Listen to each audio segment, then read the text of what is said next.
One day, the family of Count Targael, the mere mention of which inspired fear, was greatly disgraced.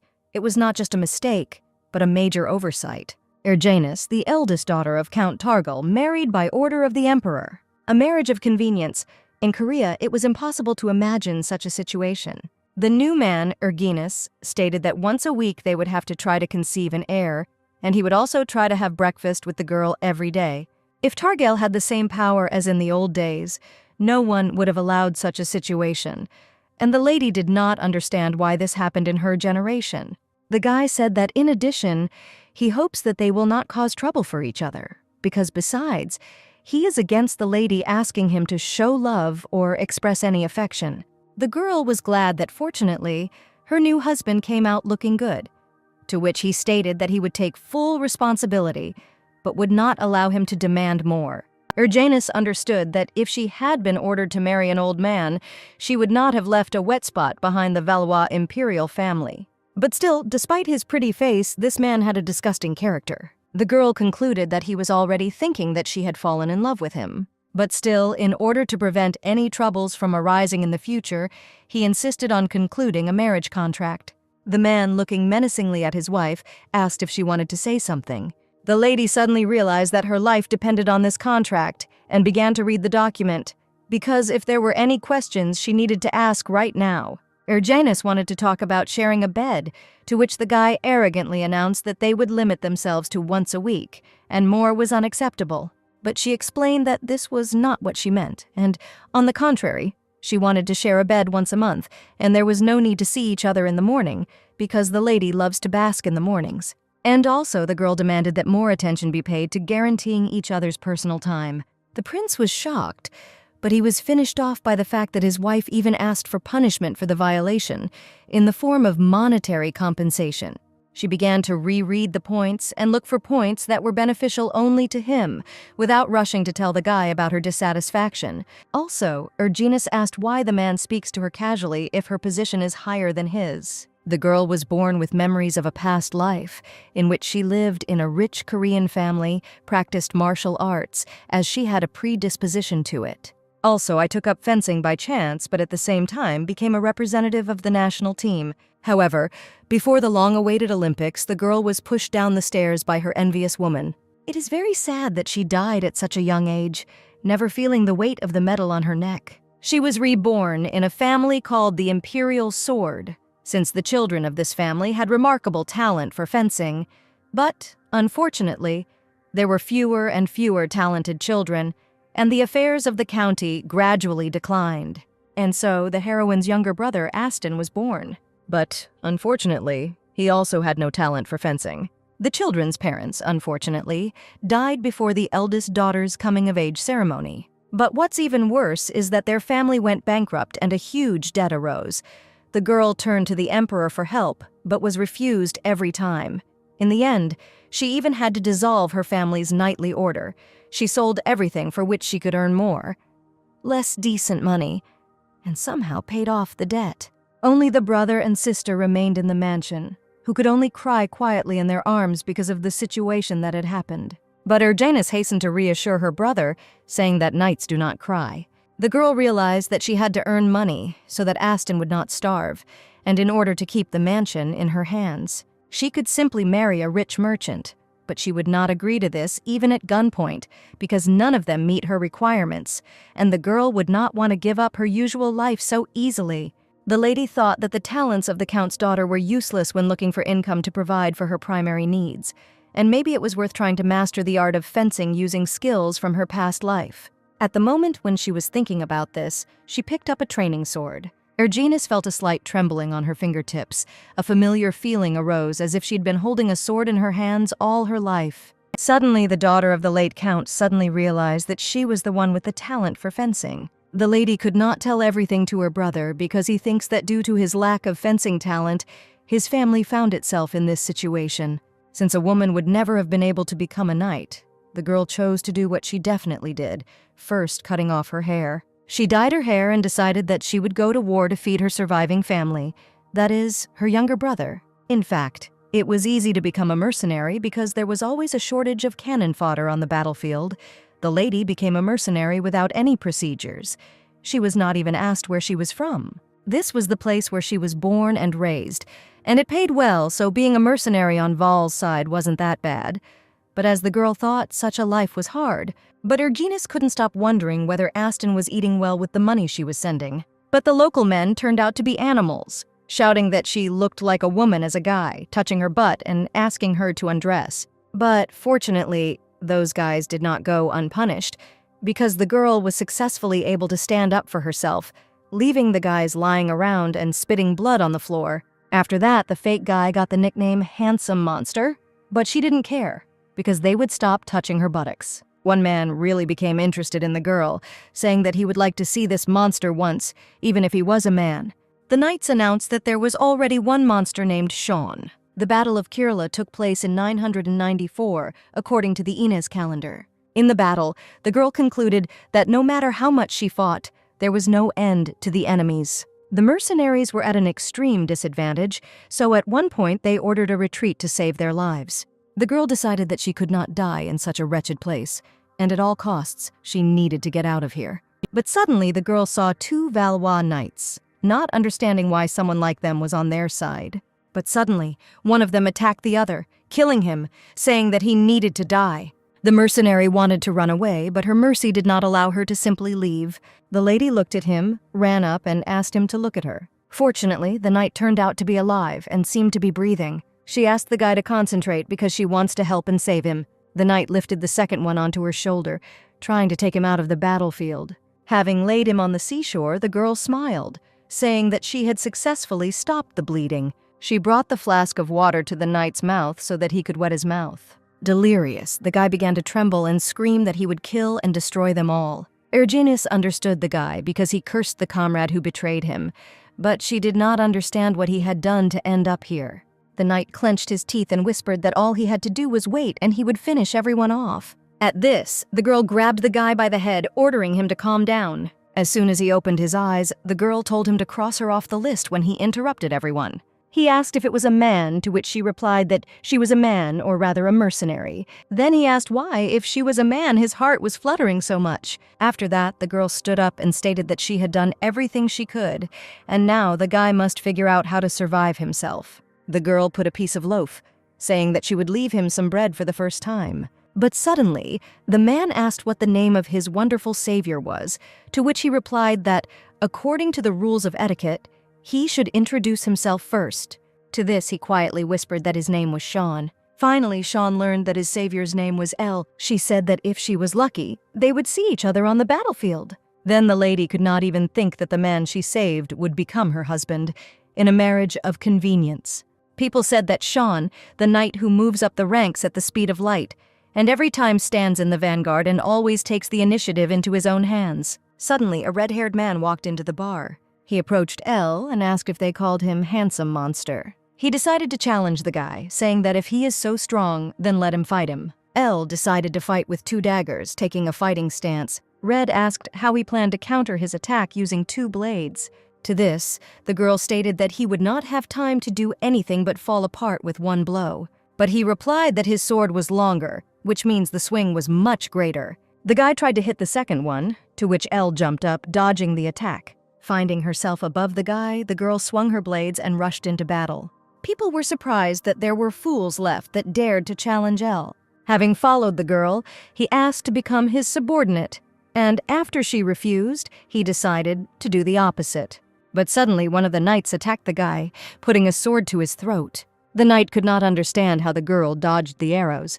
To this, she stated that the archer simply did not shoot accurately enough. The archer bowed and said that since the guy saved his life, he would become his subordinate, to which he replied that this was not necessary. Rafin said his name, declaring that he had firmly made his decision and would not back down for anything. Red began to argue with the new guy, saying that he serves Elle first, so he is his eldest. Suddenly, the girl saw someone being beaten and undressed, with shouts that the mercenary was pretending to be a guy, but was actually a girl. It was surprising that the girl's face was covered with layers of makeup all this time, right down to the beard, and when they saw Elle, the guys joyfully called him over. The guys said that this guy turned out to be a girl, inviting him to use her together because he could fit in too. At this, He looked menacingly at those, ordering them to stop this obscene circus. L's subordinates concluded that if he didn't like something, then they were obliged to use physical force. However, that's what they did. The girl burst into tears and thanked the mercenary, calling him brother. But Erginus hastened to say that she too is in fact a girl. She put her index finger to her mouth, asking him not to tell anyone because she trusted her. The lady, like everyone else on the path of young L, asked to become his subordinate, to which she received a question whether she could do anything on the battlefield. She said that she was an alchemist, to which the mercenary was very surprised by such a skill. L asked what the girl, who has such a valuable profession, forgot on the battlefield, to which she replied that she was at war, looking for the materials she needed. After this, the mercenary formed a mercenary unit called Eleazar and began working with trustworthy people. Their detachment distinguished itself in the 100 Years' War. The members of the detachment continued to simultaneously tease both Valois and Heglatan with the fact that, of the low truths, only one was dearer to them: whoever pays the most will win the war. But when Eleazar's fame reached its peak, a battle took place between Sean and Eleazar. Sean brought a whole army of knights to a small company of mercenaries. On the battlefield, the girl avoided Sean because she was afraid that he would remember her, because one day she became his savior. Surprisingly, the guy was very strong, because it's not for nothing that he is compared to the devil. The girl concluded that the knight seemed to be from another dimension, because all his movements were smooth and beautiful, even in such a terrible place on the battlefield. The lady didn't understand how he does it. Even if he uses someone else's weapon, his power is amazing. He perfectly masters any type of weapon. And at such moments, you begin to doubt his humanity. While Elle was thinking, the alchemist said that they had fallen into a trap. She explained that all their allies had fled, and they were left completely alone. Sean stated that they were surrounded, and it was better for them to lay down their arms and surrender. He ordered to go over to their side, and then they would save the team's lives. She looked up and pointed at Sean, asking what about him, to which the knight stated that this devil could not be left alive. The lady began to think because on the one hand it would be beneficial for them to join Heglatin's army. The army began to put pressure on the mercenaries, saying that they did not worry about their lives at all, since they thought for a long time. The entire detachment declared with one voice that they would follow the commander and support any of his decisions. From any side, it was beneficial to agree to the army's conditions, and also the girl had to send money to her brother. Elle knew that he had to think about his comrades, but at the same time, he could not stop thinking about that man. But suddenly, the detachment began to say that they hated that army and considered them rats who could not be trusted. The squad took a fighting stance, protecting that devil in a circle, preparing to fight the whole army. But Sean did not resist, but on the contrary began to help defend the detachment. The girl did not understand what kind of person this was, because he killed so mercilessly with his huge weapon. The girl put the dagger to the blue-eyed man's throat, declaring that if he swung at her again without thinking, then her dagger would go through his neck. After this statement, the guy began to try to act in common interests, and it seemed to the lady that they had known each other for a long time, because he acted as harmoniously as possible. On that day, Heglatin's army was almost completely destroyed, with only 5 wars. Word of this incident quickly spread to the survivors, and the Valois soldiers were soaring, while Heglatin's fighting spirit was completely lost. One day, a carrier pigeon came to Elle, and the lady immediately thought that something had happened. Suddenly, the girl finds out that her younger brother Aston fell from his horse. He declared that he must return home, bowing his head in front of the detachment. The squad was worried that they would be disbanded, to which Elle replied that she would contact them soon. The alchemist threw herself into the lady's arms, to which she replied that she was sure that they would see each other again. Suddenly, Sean asked where Elle was going, to which he replied that one person was waiting for him. He tried to persuade him not to leave, to which Elle stated that he could not leave that same person. Sean announced that the commander's actions amounted to disobedience and desertion, and he, as deputy commander, could court-martial him, to which the guy simply asked to be released. The devil explained that this detachment means nothing to him, because the only thing that keeps him here is El himself. At this, the girl began to laugh right in his face at such harsh statements. After catching her breath, she called Sean a romantic, wiping away a tear. She stated that she would return later to receive payment for saving his life. The guy promised not to die until the commander returned, and then El simply disappeared. In 3 years, Erginus met Sean 3 times, but those were unforgettable memories for her, and if they could meet when the war ended, then she would like to cross swords with him. And after the fight is over, have a drink together and chat about all sorts of things. The girl could not even imagine that all this would be presented in the format of marriage, and she could not even dream of something like that. Fortunately, Aston was not seriously injured, and thanks to the mercenary squad, her life stabilized. She thought she could now live much more comfortably. The girl cursed the idiotic Imperial Order, not understanding why, of all the men, he chose Sean. After all, she is also a war hero, so why should she endure such injustice? But first of all, she must make every effort so that Sean does not recognize her. Today, the girl paid a lot of attention to her outfit. Suddenly, Sean finally arrived, riding a black-maned horse. The lady hurried to meet her husband, ran out into the corridor and bowed, bowing her head after him. The girl introduced herself, realizing that it seemed that her master did not recognize her at all as Elle. Suddenly, the man began talking about the contract from the doorway, saying that he wanted to make sure of several things before the wedding. Suddenly, the wife looked angrily at the prince, declaring that he had no right to address her on a personal level when her position was higher than his. To this, Sean smiled and apologized for the rudeness, saying that he was not used to the aristocratic manner of speech. The girl angrily remarked that when he needed it, he was fluent in a formal style of speech, to which he replied that he would send the contract with the above changes again. After taking a sip of tea, Sean inquired about what he had heard. The lady had a younger brother. Suddenly, he said that he would like to see him, to which Erginus only got scared. The girl immediately realized that her face seemed familiar to him, and that was very bad. But she cannot tell that she is Elle from Eleazar, because the fact that the Count's daughter was a mercenary will have a bad effect on her reputation. After the war, Eleazar sucked a lot of money from the Valois imperial family. That's why they definitely have a grudge against that squad. And besides, Sean is Crown Prince Ray's best friend. The princess concluded that if she were caught, she would endanger not only herself, but also her children. The lady explained that since Aston was studying at Aquis Academy, he would only be able to see him at the wedding ceremony. To this, Sean asked if his eye color was the same as the girl's. She smiled, saying that her brother had light blue eyes. The man asked what his impressions were after meeting Erginus. To this, Sean replied that she reminded him of someone, and the man said that it was strange to hear something like that from a guy. The man began to conclude that she is very similar to Elle. Although her gender and hair color are different, she is the spitting image of a man who left him unforgettable memories and a debt that he cannot repay. He asked if she looked like some woman Sean knew. The guy said that soon, an innocent lady from a count's family would fall in love with such a bad man. Sean thought that the girl was completely different from the women he had met before. Needless to say, she was so lively and smart that you began to wonder if she really was a hereditary aristocrat. Also, he concluded that with such a sweet face, she read the contract more strictly than the mercenaries. To which the guy replied that even if he doesn't like her, he shouldn't divorce her. He needs to keep her close to him. He explained that the showdown with titles is a real headache, and he clearly separates public and private.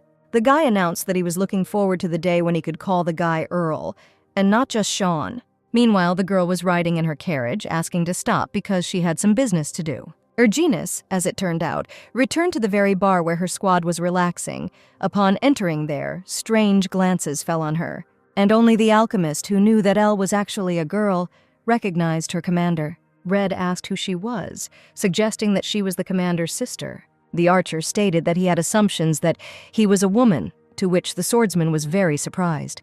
Everyone began to argue, and the swordsman began to swear that the alchemist should have said that the commander was a woman. The girl announced that she needed to confess something. She quietly whispered the news that she was getting married. The detachment began to ask who the commander was married to which she replied that they knew this person very well. The guys were shocked when they found out that Erginus's groom was Sean Caraxus. The alchemist decided that the girl was getting married because she was threatened, promising to kill Sean. The swordsman theorized that the reason Elle was hesitant during the battle was because she and Caraxus were in a relationship, to which she replied that she was not. The archer said that he heard that Sean was getting married. He thought that his chosen one was from the Targal family. The princess hastened to apologize for deceiving the squad all this time. Everyone was horrified that their noble commander was not just a woman, but also an aristocrat. The archer concluded that the Targale family's fencing talent had not yet dried up. Most likely, the lady will become an object of ridicule if everyone finds out that the talent of the swordmaster Targael was inherited by a woman. If it becomes known that the mercenary Elle is a woman, then other people will begin to plot against the squad. The guys asked that if the girl wants to run away, then perhaps she should let her know. Aston finally returned from the academy and rushed into his sister's arms. He asked with concern why his sister was getting married. He began to blame himself for his lack of talent with the sword. The boy promised that he would take first place, despite the low attendance. Suddenly, Sean entered the room, recognizing the younger brother of his chosen one. The girl thought that upon hearing the news about the arrival of her younger brother, Sean immediately came to check if he was Ilem. After all, apparently, he hurriedly went here without even contacting the girl, fearing that Aston would run away. The man, making sure that his bride's younger brother was not Elle, decided to leave as quickly as he had come. He was about to leave when Ergenis asked him to accompany her, apparently wanting to talk in private. The lady thought that even though the man has a disgusting character, he is still handsome. His tanned, copper-colored skin matches his appearance perfectly. Suddenly, this Sean decided to hug the lady around the waist, pressing her to him. He leaned down and pressed someone else's hand to his chest, getting very close. But suddenly, the prince said that for the daughter of a count, she has rough skin on her hands. Ergenis became afraid that the man might know everything. This is exactly what the lady explained, that her family was in crisis, and even such a pretty lady like her had to work, and this is quite natural. Hearing this, the man pulled the girl to him and hugged her tightly, inhaling the aroma of snow-white hair. Ergenis pushed Sean away from her, saying that they were not married yet, and he had no right to get so close to her. The prince bowed, informing her that she was stronger than he thought. The lady continued to be insolent, saying that he had no right to treat her as he pleased. A woman ran into the chamber, lifting the hem of her dress and shouting Sean's name. She screamed that she had recently learned about the guy's future wedding.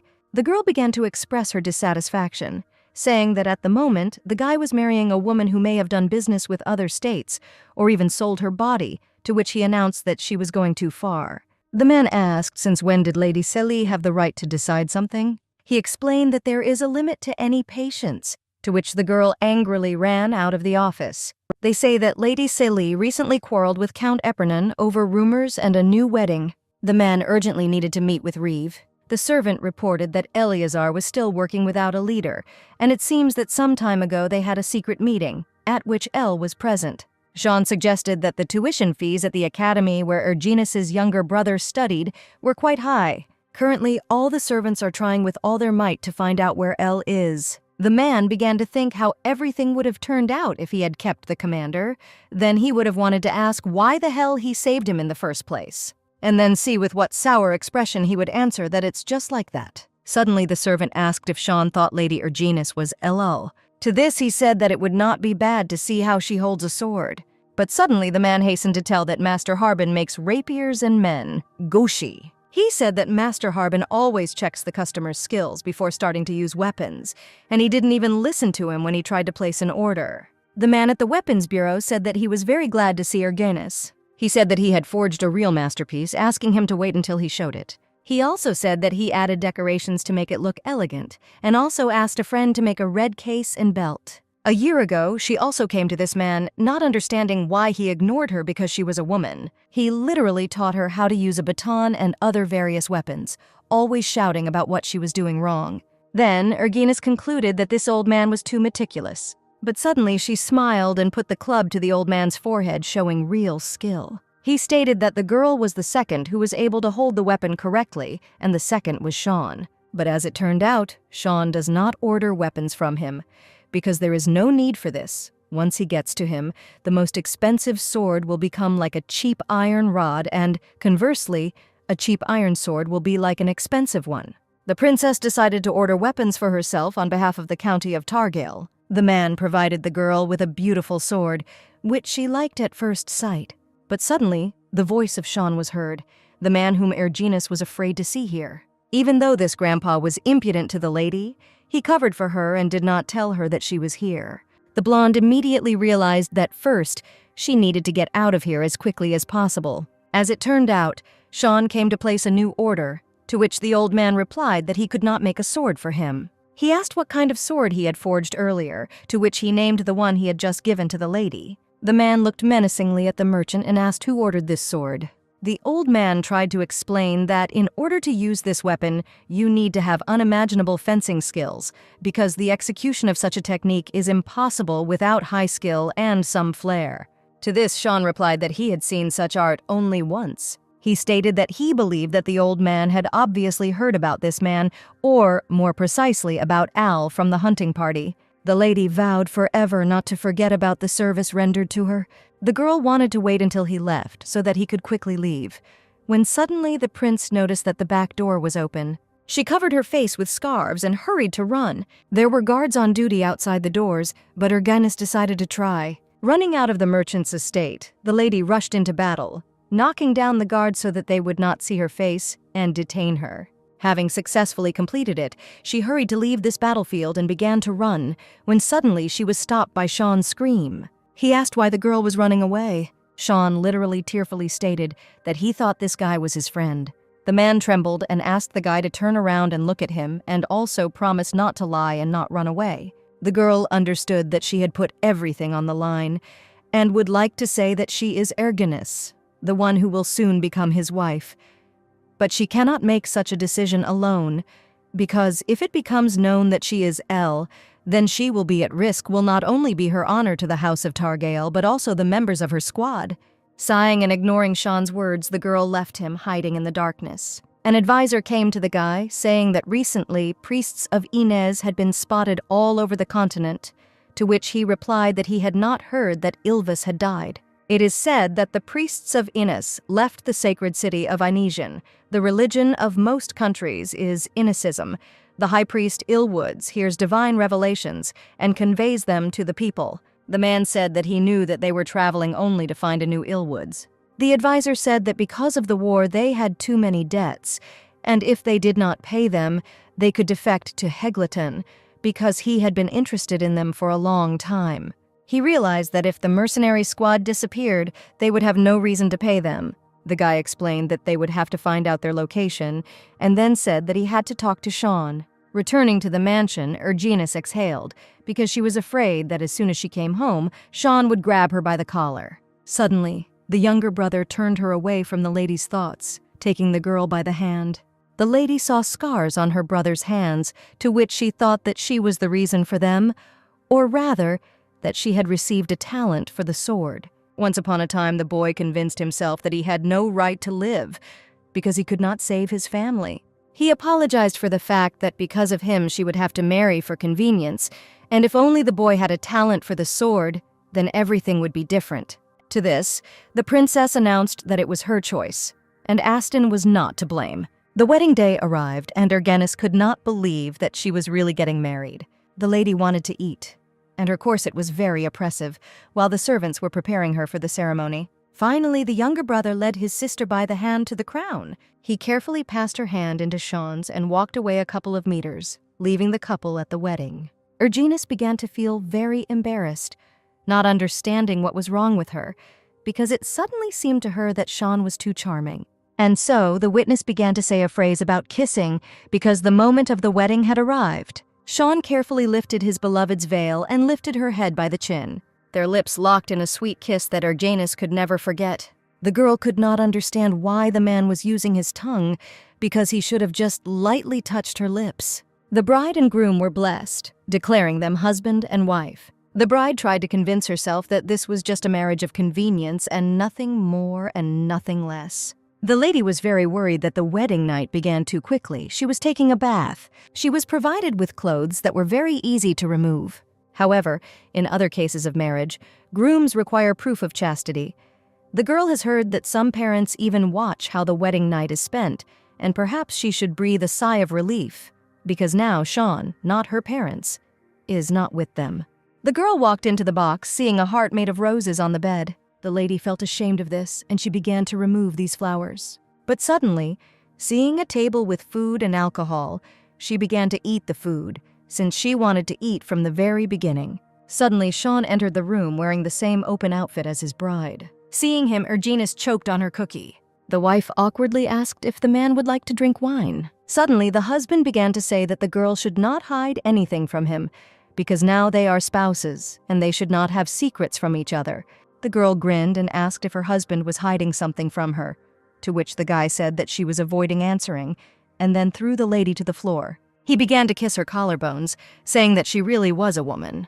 The girl tried to leave, but the man did not allow her to do so, saying that it was their wedding night. Erginus really couldn't believe that Sean could actually do this. Sean leaned against his beloved and whispered a question in her ear, which said that this was her first time. Erginus jumped up sharply and fell on the bed, to which the man replied that they would have to stay up all night, because when he looks at his love, he ceases to own her. There were too many scary things for the girl, so she couldn't ask him not to take over. But on the other hand, Erginus still does not understand his feelings, however, as the guy said, when he is next to her, it feels like the world is becoming brighter.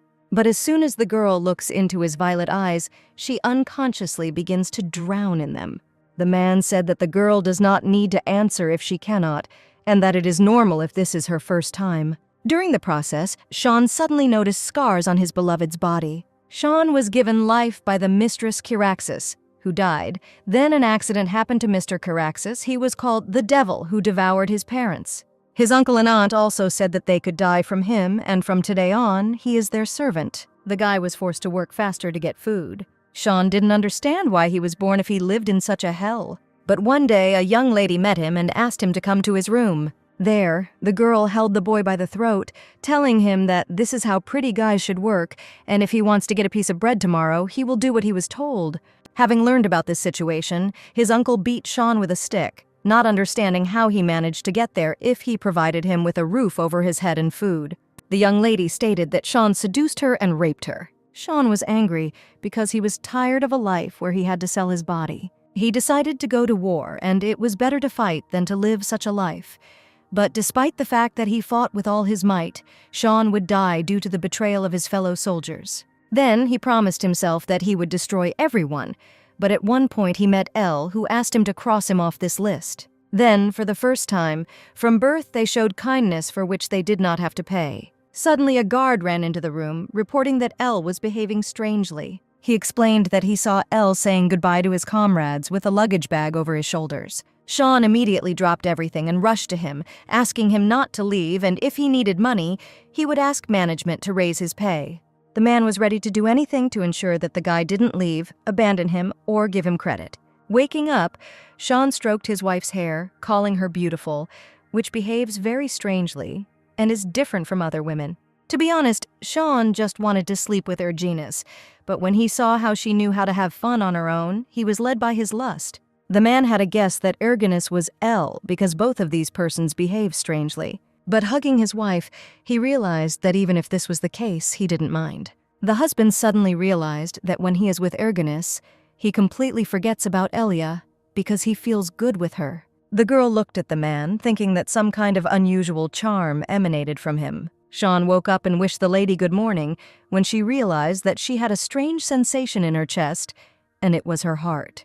He smiled and lifted the girl by the chin and pulled Erginus into a kiss. For Erginus, this was unexpected and embarrassing. She thought that, of course, they were newlyweds who spent their wedding night yesterday, but somehow he suddenly became affectionate. Sean stated that he brought not only pain to the girl, but also pleasure, to which she replied that she liked it. Erginus asked the man to help her get up. The man told her to rest, and he would sort out her affairs himself. He also asked me to begin performing my duties in earnest tomorrow. Sean got dressed and got ready to leave as soon as he told Erginus not to trust the servants. And he explained this by the fact that they were all sent by the imperial family. For the convenience of the count's family, the emperor sent servants to the mansion, and all the former maids now do housework, but he does not think that this action was a gesture of goodwill. And also, Sean patted the girl on the head and asked her to continue to live together. Erginus was sent a gift from His Highness, the Crown Prince, who sent jewelry. The maids brought it, to which the girl replied that she should have expressed gratitude to His Highness, and the servants were shocked that Erginus dared to be insolent, looking at such a huge diamond.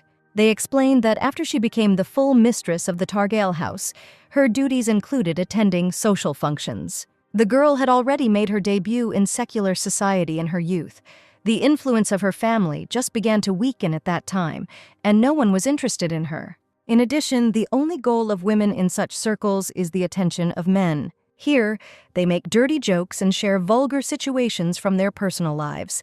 And there is nothing special about being married and having a couple of women on the side. For a lady who remembers her past life, such behavior is beyond comprehension. And now Erginus is sent to another battlefield, where instead of a sword there will be a fan. The servant stated that he was informed that the wedding ceremony at the Thargal residence had ended.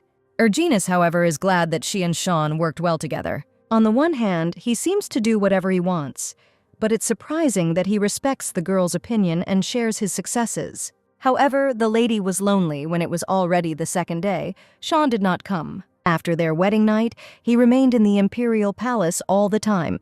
So Erginus did not see him at all and thought that today she received news from him that he was going home. On the one hand, she does not want him to return. On the other hand, she is glad about this news because she was accompanied by a constant, incomprehensible feeling. Suddenly, the girl realized that she was starting to miss Sean. While Sean is away, his wife decided to warm up by taking out her beautiful daggers. Suddenly, hundreds of people in black suits and weapons appeared in the room. When they saw Erginus, they realized that Caraxes was not there. The girl tried to understand what she should do, because she could deal with these people without any problems, but then difficulties would arise. Suddenly, Sean's hunters decided to attack his wife and rushed into battle. To this, the girl smiled and said that she was confused by the situation. She stated that she could turn a blind eye to it for once, so they could just leave. And also, she said that she would not even ask who sent them. As the girl thought, diplomacy is useless here, because they again rushed to attack. Erginus successfully fought back using a new weapon. The lady started by saying that she is busy, so they can easily attack. The target of the most famous assassin was Sean Caraxes, and this was the most dangerous order that could end the existence of the guild. There were two reasons to accept it. The first was that the reward was an empty cell, that is, an unlimited amount, and the second was that they were curious to test the abilities of Caraxes, who is called the Devil. One of the mercenaries had a broken rib after a fight with Sean's wife. With such a thin and weak body, she managed to do something like that without even drawing the sword from its sheath. And besides, she tells them to their faces to attack her at the same time. Once again, after taking a stand, Erginus guessed that they were from Kilua. The man was shocked that the girl was able to immediately determine who they were. The blonde sighed irritably and asked him to make his face simpler. In Valua, killers of this class only work in Kilua. Caraxes' wife stated that if anyone found out about her swordsmanship abilities, they themselves would know what would happen. The men already thought that she was going to use all kinds of torture to find out who hired them. To this, Erginus only asked to bring the others to their senses and get out of here. The girl announced that she needed to restore order here as quickly as possible. Tired of waiting, the lady smiled and began to throw the killers out the window, saying that she was in a hurry. But suddenly, Sean appeared asking why his wife was still awake. She quickly closed the window, catching her breath from fear. The girl felt a little dizzy. Sean approached Erginus, saying that he had left her alone for too long. The girl said that apparently he was very busy because he stayed in the imperial palace for several days in a row. To this, Sean sighed languidly and asked if she really wasn't expecting him at all. To this, the wife replied that she was waiting, because there were a lot of things that needed to be discussed. Everyone in the palace continued to congratulate Caraxes on his recent wedding. Suddenly, a tall blonde man entered the palace. Sean smiled and bowed, thanking him for honoring him with his attention. The blonde replied that he had sent a modest gift to the Thargal residence as a congratulations. He also asked about Sean's wife, and that she was a traitor in another country, to which the man asked what this was for. At this, the prince bent down, ordering him not to insult the person close to him. He stated that he wanted to believe that he had no such intention. Sean explained that he had used a sword in the war, so he was not yet accustomed to the manners of high society, and hoped that their lordship would pay attention. The man knew very well that aristocrats despise merchants, but when he saw the grin with which this guy was talking about Erginus, he couldn't hold back, and if they met on the battlefield, he would have finished him off right there. Sean asked the counselor when he could return home, to which he replied that if he said something like that, then tomorrow the sun should rise in the west. He stated that this item on the agenda was the last. But Sean was getting more and more worried because he just mentioned Erginus, but suddenly he wondered if Erginus liked tea. It's unlikely that on her wedding night she drank a bottle of wine alone, and apparently she likes alcohol more than tea, as Sean realized. Suddenly, the man said that he wanted to trust Sean to resolve the problem with Eleazar. He explained that Sean must get rid of Eleazar. The guy explained that, naturally, everything needs to be arranged so that nothing points to him. Suddenly, Sean stood up and declared that even an animal has kindness, and then apologized and bowed. The man explained that although he did not tell, the commander of this detachment is his savior, and if paying for Eleazar's services is their problem, then he will solve it. Sean realized that it would be enough if he received guarantees of eternal devotion to Valois. To this, the interlocutor stated that he had already tried to finally win them over to his side, but he suffered many failures, and no one could cope with this. The prince announced that he would recruit Eleazar into the ranks of the soldiers of the Targil estate. The man decided to visit his wife, thinking that he had been away from home for a very long time. Despite the fact that the lady was probably already asleep, he wanted to see her too much. But at this time, Erginus was not sleeping, but opened her curtains, noticing her husband. He again stated that he left his wife alone for too long, repeating this phrase several times. Sean, with all his heart, wanted to hear that the girl was bored, but this did not happen, to which the man asked to talk to him. They shared the evening over a glass of wine and a few pieces of expensive cheese. The husband suddenly asked if the girl disliked him. The man thought that she must not like it, because from their first meeting, when he brought the contract, ending with the fact that he took the place of the count. Sean asked if he was really such a terrible person. The girl asked in what aspects she should feel hostility, to which he replied that he needed to know in all aspects. To this, Erginus stated that in fact he irritates her terribly, speaks rudely, he is also harsh, and does everything that comes into his head. In fact, the guy thought that his wife simply harbored a grudge against him. As it turned out, Aston never wanted to become a count, so holding a grudge because Sean took this place would be stupid, in the girl's opinion. Erginus explained that as long as the man maintains the terms of the contract, she is satisfied with everything. Even though it was just a marriage of convenience, Sean had the money and power Erginus needed to support her younger brother, and after the war ended, she just wanted to see him just a little. The husband took a strand of white hair and said that he was worried and afraid that the girl would regret the marriage. Suddenly, the blonde began to fear that Sean really fell in love with her. Erginus hastened to carefully remind that this is a marriage of convenience and nothing more. To this, Sean hugged the lady by the waist from behind, and then completely turned her head towards him, pulling her into a kiss. But suddenly, the girl put her hand on his arm, declaring that according to the contract, marital duty should be performed once a month and no more often. After these words, she wished her husband good night and left the veranda. The girl was riding in a carriage and remembering the previous evening, remembering how the man told her about his fear of discontent. Erginus had the feeling that Sean really liked her. The girl concluded that there is no need to be so mistaken, because she must concentrate on today's schedule. And it seems that the tea party she is going to is being hosted by the Count family of Epernon. The lady invited her, despite the fact that Celie Epernon is a very famous lady in secular society. The girl heard that the invited women were unmarried and recently married. Erginus hoped that she would be able to establish at least friendly relations with someone. Having arrived at the place, the lady was greeted by a pretty girl in a pale pink dress and greeted her. The ladies met on a very pleasant note. But suddenly she noticed that, despite the same status, the girl ignored her. Erginus didn't understand why she hated the girl so much, because she didn't even have enough words for indignation. The lady sincerely did not understand why everyone was praising the ordinary porcelain service so much, although everyone said that the county of Epernon was on a completely different level.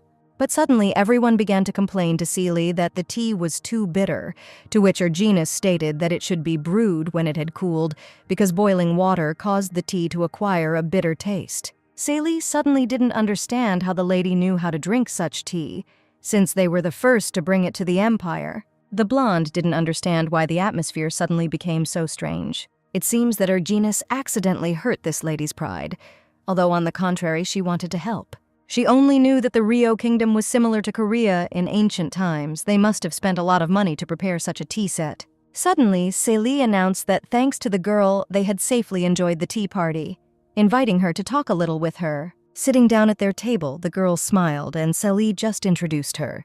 The girls were again offended that the lady had married for convenience, apologizing to hurt her pride and honor her friend. Suddenly, the girl on the rock found out that even now, Sean continues to date other women. One could fall into horror from Erginus's dissatisfied look.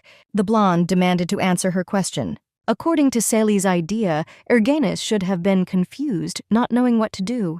But it's not that she was afraid, on the contrary. She herself exerted incredible pressure. Sally looked away and, frightened, said that they had not heard about Sean communicating with other women lately. The girl thanked her for the honest answer, and getting up from the table decided that she was tired and therefore would leave them first. At dinner, Erginus was tense and angry, which greatly alarmed the maid. The lady even began to think about returning to the life of a mercenary because she was annoyed by her current life. Besides, Aston has already grown up and his head is working.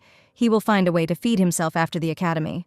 The girl couldn't understand why those hens were gossiping so much about her husband and what he was doing when he disappeared.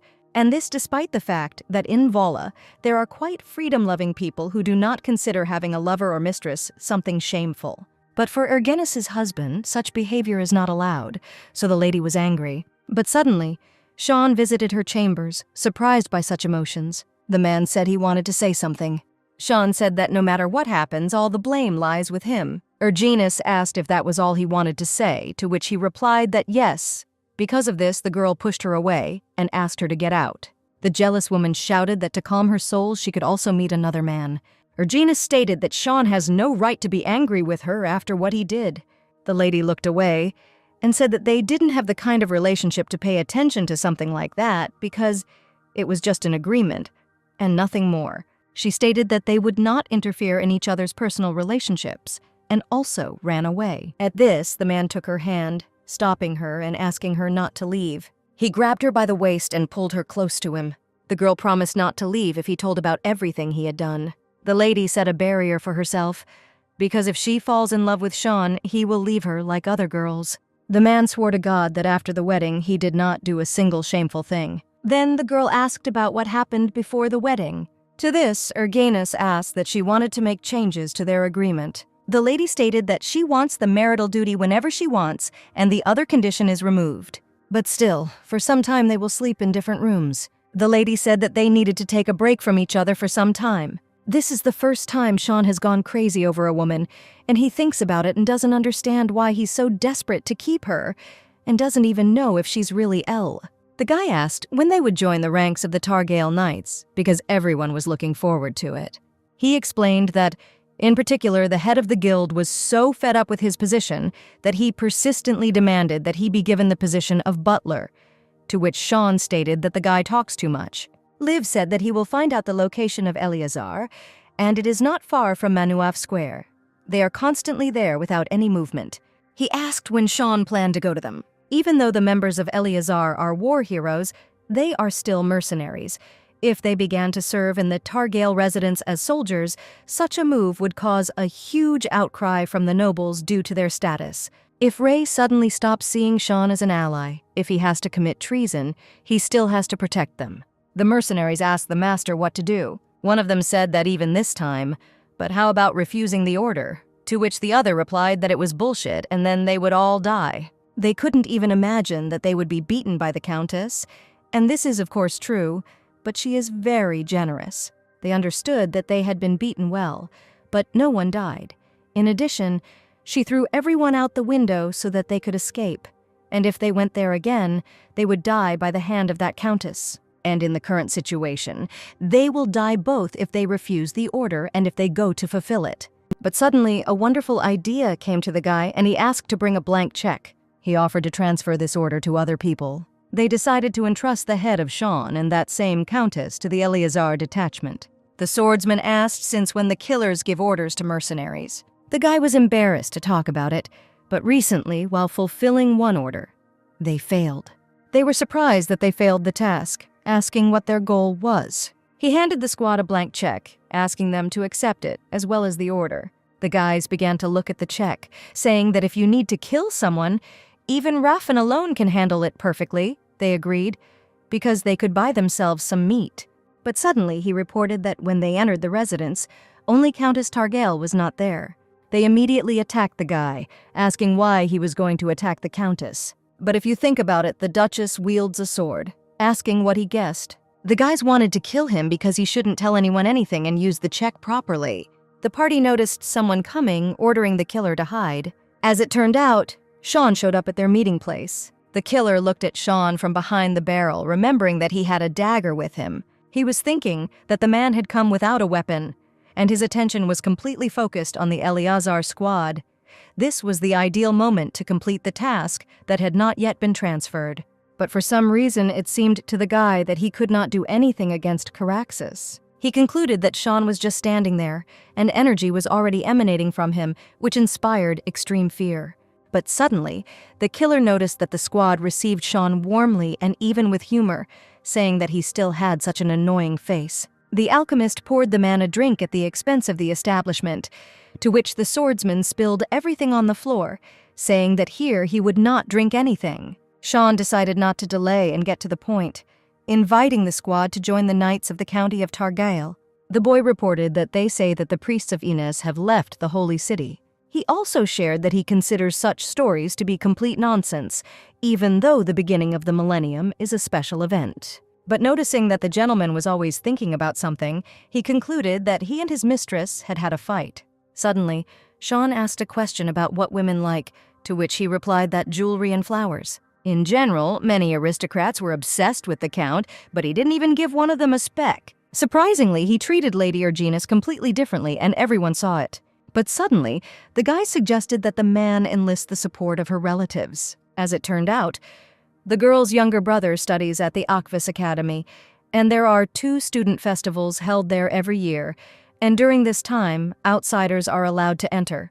The servant promised to prepare everything for Sean's trip to that academy. Suddenly, the guys were thrown out of the carriage, saying that further on, the road was too narrow for the carriage. Sean decided to go alone, informing the advisor about it. Standing in front of the door, Sean wondered what he would do if, upon entering there, he saw Elle. And if it turned out that it was Erginus, then he would be even more perplexed. In the end, the man concluded that these thoughts did not matter, because Erginus and Elle were definitely different people. Caraxes was met by people from the squad. Noticing the guys, Sean almost cried when he saw that his best friend was gone. Sean reported that the prince wants to destroy the Eleazar squad, so they should join their knights to avoid this. The guys said that they would refuse the remaining payments, but the Eleazar detachment cannot come under the wing of the Targail family. In this case, the man wanted to ask the last question: what kind of relationship connects Erginus and Elia? He explained that if they answered his question, he would never bother them again. To this, the archer asked whether his words were a threat. Sean explained that since the imperial family is interested in their detachment, leaving the country would be problematic. He does not offer them lifelong service. He just thinks that it would be better for them to hide for a while in the Targail estate and wait for the time to escape. But noticing the boy hiding behind a barrel, he asked whether Eleazar's ranks had been replenished. The detachment had no choice but to go to the Targails. But suddenly, the killer asked them to help him get Killua into the ranks of the Targail County soldiers. The guy asked to pretend that he was a member of their squad. The maids continued to praise Erginus's doll-like appearance. Today, she paid more attention to her outfit, because the people following Sean are going to join the ranks of the Targail County soldiers today. Thanks to this, the knightly order of Targail will be restored. During the heyday of the county, they were called the Black Ravens. Initially, they commanded respect, but the battlefield was afraid of them. But after the descendants capable of leading the Ravens stopped appearing, the Black Crows disappeared, and the myth that crows do not cry faded into oblivion. Sean suggested that before meeting the warriors, we should say hello to the servants. The couple met the commander of the knightly detachment, Reeve. The guy said that becoming a subordinate of the Targail family was a great honor for him. The older man announced that he was ready to diligently perform any work assigned to him. The men brought huge stacks of papers, saying that they were a summary of the financial situation of the Targail family. As it turned out, the man owned the largest guild in the empire.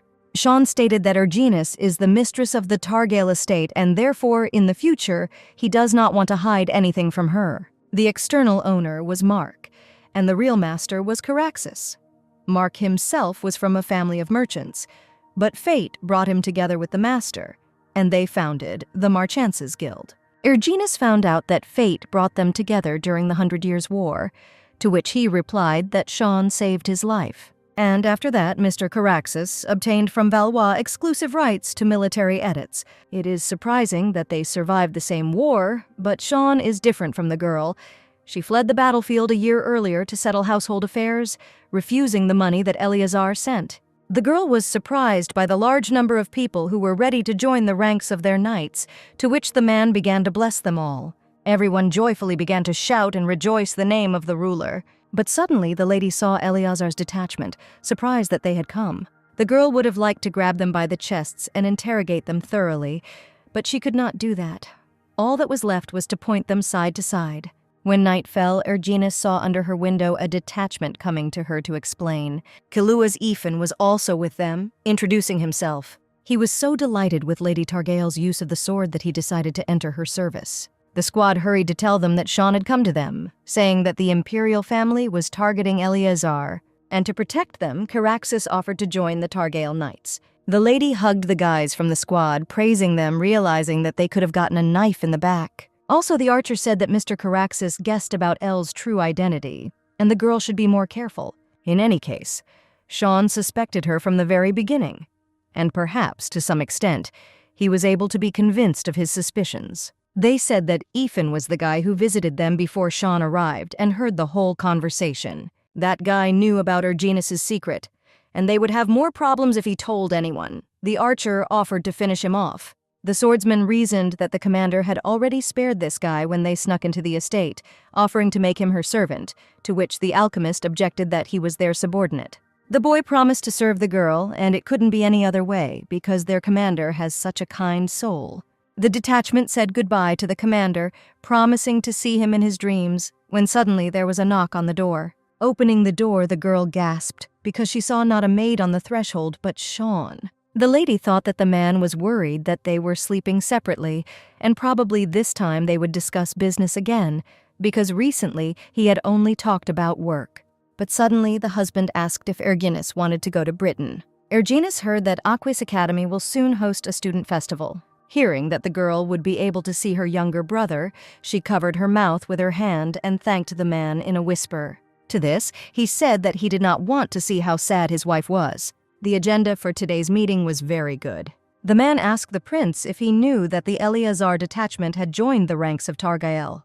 The guy was worried that this event did not cause concern to the emperor. After all, the Targael family cannot be allowed to rise above the imperial family. The emperor asked Sir not to worry as he had enough eyes watching the Targael residents. He called the emperor an idiot because he falsely thinks that he has tamed Sean, because when he comes to his senses, only when he is grabbed by the neck. But suddenly the girl found out that Sean's customer was Enoch Seraph. She didn't understand why he did this, because he didn't do everything possible to make Sean become Count of Targael. But Ethan has no reason to lie to her. But suddenly, the lady remembered Sean's words that he didn't want her to be sad. But given Sean's character, when she asked about his past, he should have answered coldly so that she would not intrude on his privacy. Or it would be a good option to ignore her question, because it looks like it is an ostentatious relationship between a married couple. Or maybe he figured out that she was eating Elle, and now he's trying to repay her for saving her life. But for some reason, he still hasn't said anything about this. Tired of thinking, the girl plopped down on the bed. The lady decided to pretend until the very end, because it would only make her feel awkward in vain. Suddenly, Ivana came into the chambers, making sure that no one was there. She rushed into the arms of the commander. The girl shared that she doesn't like her suit because it's too tight, to which Erginus said that it suits her very well. The alchemist announced that everyone in the palace was idiots, except for the lady, to which she thought that most people seemed stupid to her. The girl asked why the alchemist came to see her, to which she replied that there was a fight again today. She explained that the fight was between her and the soldiers of Caraxes. She also talked about how Tarquin also clashed with Caraxes in a duel. Ivana said that even though they are the legendary Eleazar squad, but since they became Black Crows, they should train together, as one of the knights said. To this, the swordsman stated that he would train with them when they were a match for them. It so happened that the guys wanted to see who else was a match for who, wanting to enter into a duel. But, in the end, the knights were defeated, to which the alchemist announced that the guys had lost all their skills after the war and were even poor at holding a sword. But suddenly, Sean himself noticed the fight, looking at the whole situation from above.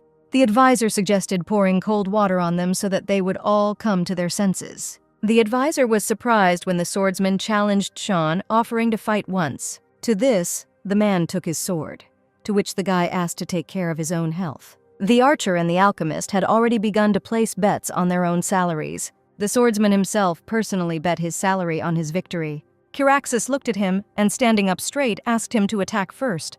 Condemning this action, because it was reckless on his part, the swordsman began to attack. Once nearby, the guy disappeared, appearing above the man's head.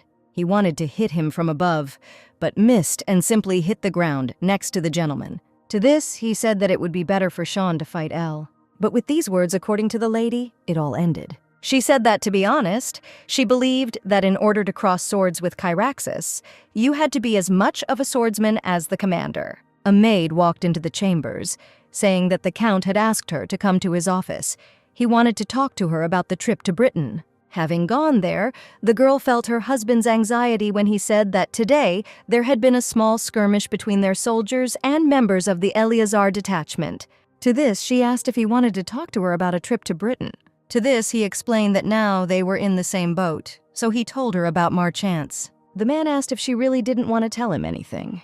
The girl understood that she could not confess everything to him, just as Sean was not confident in her, and she did not trust him. Besides, even if the truth ever came to light, she did not want it to be revealed in the form of an interrogation. The girl approached Sean, asking if he had decided on the answer. Charaxus concluded that he had started the necessary conversation. Pulling towards the girl, Sean kissed her. The man announced that he would find the answer to his question himself. Sean said that he called her to finalize the number of people who would go to Britain. The girl will be guarded by Eleazar. The maid will go as her personal maid. The man said that if she was uncomfortable with the presence of the crown prince's eyes, then he would remove her from the list. To this, Erginus said that she should not attract the prince's personal attention. The wife began to point her finger at the map, saying that even if she sets out on the road with them, she cannot fail to reach their destination. On the spot, the girl wanted to take a walk, to which her husband offered to accompany her. The man asked if everything was fine with her and nothing was causing her any inconvenience, to which she replied that she had been in the carriage all the time. But suddenly the girl jumped into a slight cliff, landing on her feet, scared. Sean gave her his hand. Charaxus stated that he didn't think climbing a cliff in a dress was a good idea. Lenando Forest is the shortest route to Britain. It is known for the fact that many bandits live there, so if Kilua's guild members are disguised as thieves, they can get rid of Rosalie's presence and avoid the crown prince's gaze until they return home. She feels sorry for Rosalie, but she wants to spend some quiet time with her little brother. Sean said that in any case, the operation would take some time, suggesting that we go further into the forest. They wanted to follow the sound of the water to look at the beautiful views, when suddenly they came across robbers. The robbers surrounded them when they saw the aristocrats. The guys began to demand money, and the girl decided that she needed to support Sean. But suddenly, Charaxus found himself next to the robbers, attacking more people. The man tried to attack the wife of Charaxus, to which he received good defense. One of the robbers grabbed Erginus and put a dagger to her throat. He made a condition that Sean should not move, otherwise his woman would die. But the girl understood that the man would suspect her even more if she dealt with the bandits before his eyes. The lady decided to wait until Sean saved her. In an instant, in this forest, among bandits and frightened aristocrats, a swordsman from Eleazar appeared. And on the branches of the trees there was an archer and an alchemist, with the proper weapons. Suddenly, when they realized who they had time to attack, they all immediately fell to their knees. They asked to spare them, because they did not suspect that they dared to attack Sean Charaxus himself and his wife. He said that all the bandits, including him, participated in the 100-Year War. The guys began to cry, saying that after the war they had no other ways to feed themselves. Then Erginus asked if they had money and a roof over their heads, would they stop robbing? The lady advised the robbers to go to Himob, in the territory of the county of Targail. She explained that it was not far from here, and of course she was not promising them undue wealth, but they would have food and shelter. The countess invited them to become subjects of her county. The robbers again fell to their knees with their foreheads down to thank the mistress. The girl apologized to Sean because she did not even agree on this decision with her husband. The lady stated that she bears all responsibility for additional expenses. To this, he replied that there was no need for this, and that on the way back they would stop at Himob and check if everything was fine with them. The girl thought that if she thought about it, he didn't kill any of these bandits. To this, he replied that the lady would hardly like this, especially since they dealt with them without bloodshed. The man decided to leave the tent so as not to embarrass the girl. On the spot, Sean was asked for his identification. The security guard was shocked when he learned that Sean Carouses himself had rushed to the academy. They started asking for an autograph. And then when they saw Eleazar's squad, the guys went completely crazy with shock and admiration. But when asked where El was, they answered that the commander was now engaged in secret training. The archer explained that he was training very hard to hone his swordsmanship even further. The girl decided that she should be even more careful. On the spot, the man invited Ergenis to take a walk again, but in the city.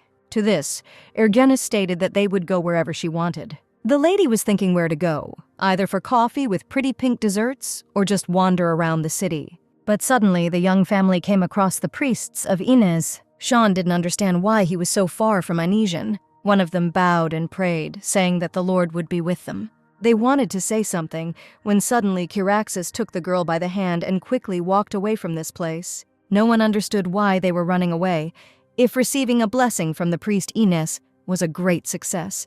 Ergenis could not understand why she behaved this way, because when she saw them, she froze, rooted to the spot, and a terrible confusion took over her. The lady took her husband's hand and invited him to return, as the priests thought Ergenis was the soul they were looking for. They concluded that they needed to hurry because there were about 3 years left. The high priest of the church that rules Anesian is Illwoods. People believe that he is God's messenger. As his life begins to come to an end, the priests scatter across the continent to find a new Illwoods. They must find a child with divine powers and bring him to the temple to undergo several tests. The high priest elected on the eve of the new millennium will be the most powerful pope in history. Currently, the soul they were looking for was in the kingdom of Brithen, as reported by the priest. The main one said that he had a dream, or rather a vision. A man's time is running out, but his heart is racing. He stated that since they had found that soul, they needed to quickly find that person for it. The priest promised that he would do everything possible for this event. He stated that he would have to turn to the kingdom of Rio for help. The girl saw the whole city burning with red flame. She felt like she was in a dream and also saw Sean calling her a man's name. He leaned towards her, grabbing her by the waist. The man was so close that the girl could easily fall from the balcony. He moved a little closer and, holding the lady's chin, pulled her into a deep kiss. Sean's eyes glowed a bright purple color, which greatly frightened his wife. The Count began to take off the girl's clothes, despite the current circumstances. He ran the tip of his tongue along the young lady's snow-white neck, making her body covered in goosebumps. Kisses and caresses at some point turned into bites. This gesture frightened Ergenis, and she hastened to push the man away. Having done this, the girl saw the Count's languid gaze and glowing eyes. Devilish wings sprouted from under his shoulders, and the man himself was clearly angry. At that moment, Ergenis finally realized that this was a dream. The man again climbed up to the lady to hug her and pester her while his wings fluttered wildly. He looked her straight in the eye and declared that they didn't have much time left. Sean quietly whispered that if the girl loved him, then all this would remain just a nightmare and nothing more. Ergenis woke up in a cold sweat and a slight echo. She couldn't understand why it was so dark in her room, so she simply raised her hands, looking around the darkness. In an instant, she was picked up by Sean's warm arms. He quietly hugged her, holding her carefully to him. The husband touched her forehead and asked if she was okay. She replied that it was just a nightmare. The man decided to check on her, but she did not answer, and he understands that it was rude of him to go to her without permission. But it seemed to him that the girl was in danger. Ergenis smiled and said that it was because she was very exhausted. But suddenly, blushing, the girl covered her body with a blanket. The man approached her, seeing her confused look. His thumb was on Ergenis's lower lip, causing her to open her mouth slightly. Once again, having kissed the girl, Sean was satisfied. But because of the lady's strange dream, she could not concentrate on male attention. In an instant, Curaxis decided to throw his wife onto the bed, hanging on top. Sean apologized, saying that if he stayed for even 1 second, he wouldn't be able to hold back. After these words, he left the tent, leaving the girl in bewilderment. Arriving at his place, the man hit himself on the forehead, telling himself that he was going crazy. Meanwhile, at the academy, the Countess's younger brother was gloating, mocked, and beaten. They trampled on his notebook and kicked him in the face. The teenager scoffed, saying that young Mr. Aston would never lead the Ravens. After beating, humiliating, and laughing, the guys decided to leave. Aston began to pick up the scattered things as a young lady helped him. It turned out to be the good-natured Lady Hyla Wade. The girl said that these fencing students were ignorant idiots. She also asked why the guy wouldn't answer the hooligans, to which he began to apologize. To this, Hyla said that she knew that recently the blonde fell from his horse during a nightly duel precisely because of them. She announced that even if those guys were among the Britain elite, they had no right to treat people like that. Wade said she wanted to help Aston, to which Aston said that he really appreciated this, but he wanted to finally graduate from the academy without any fuss. The boy understood that he would continue to study at this institution, only thanks to his sister. This is not the first time he has caused her great inconvenience, and of course it's hard for him now. But when he saves enough money, he will be able to become useful for Erginus.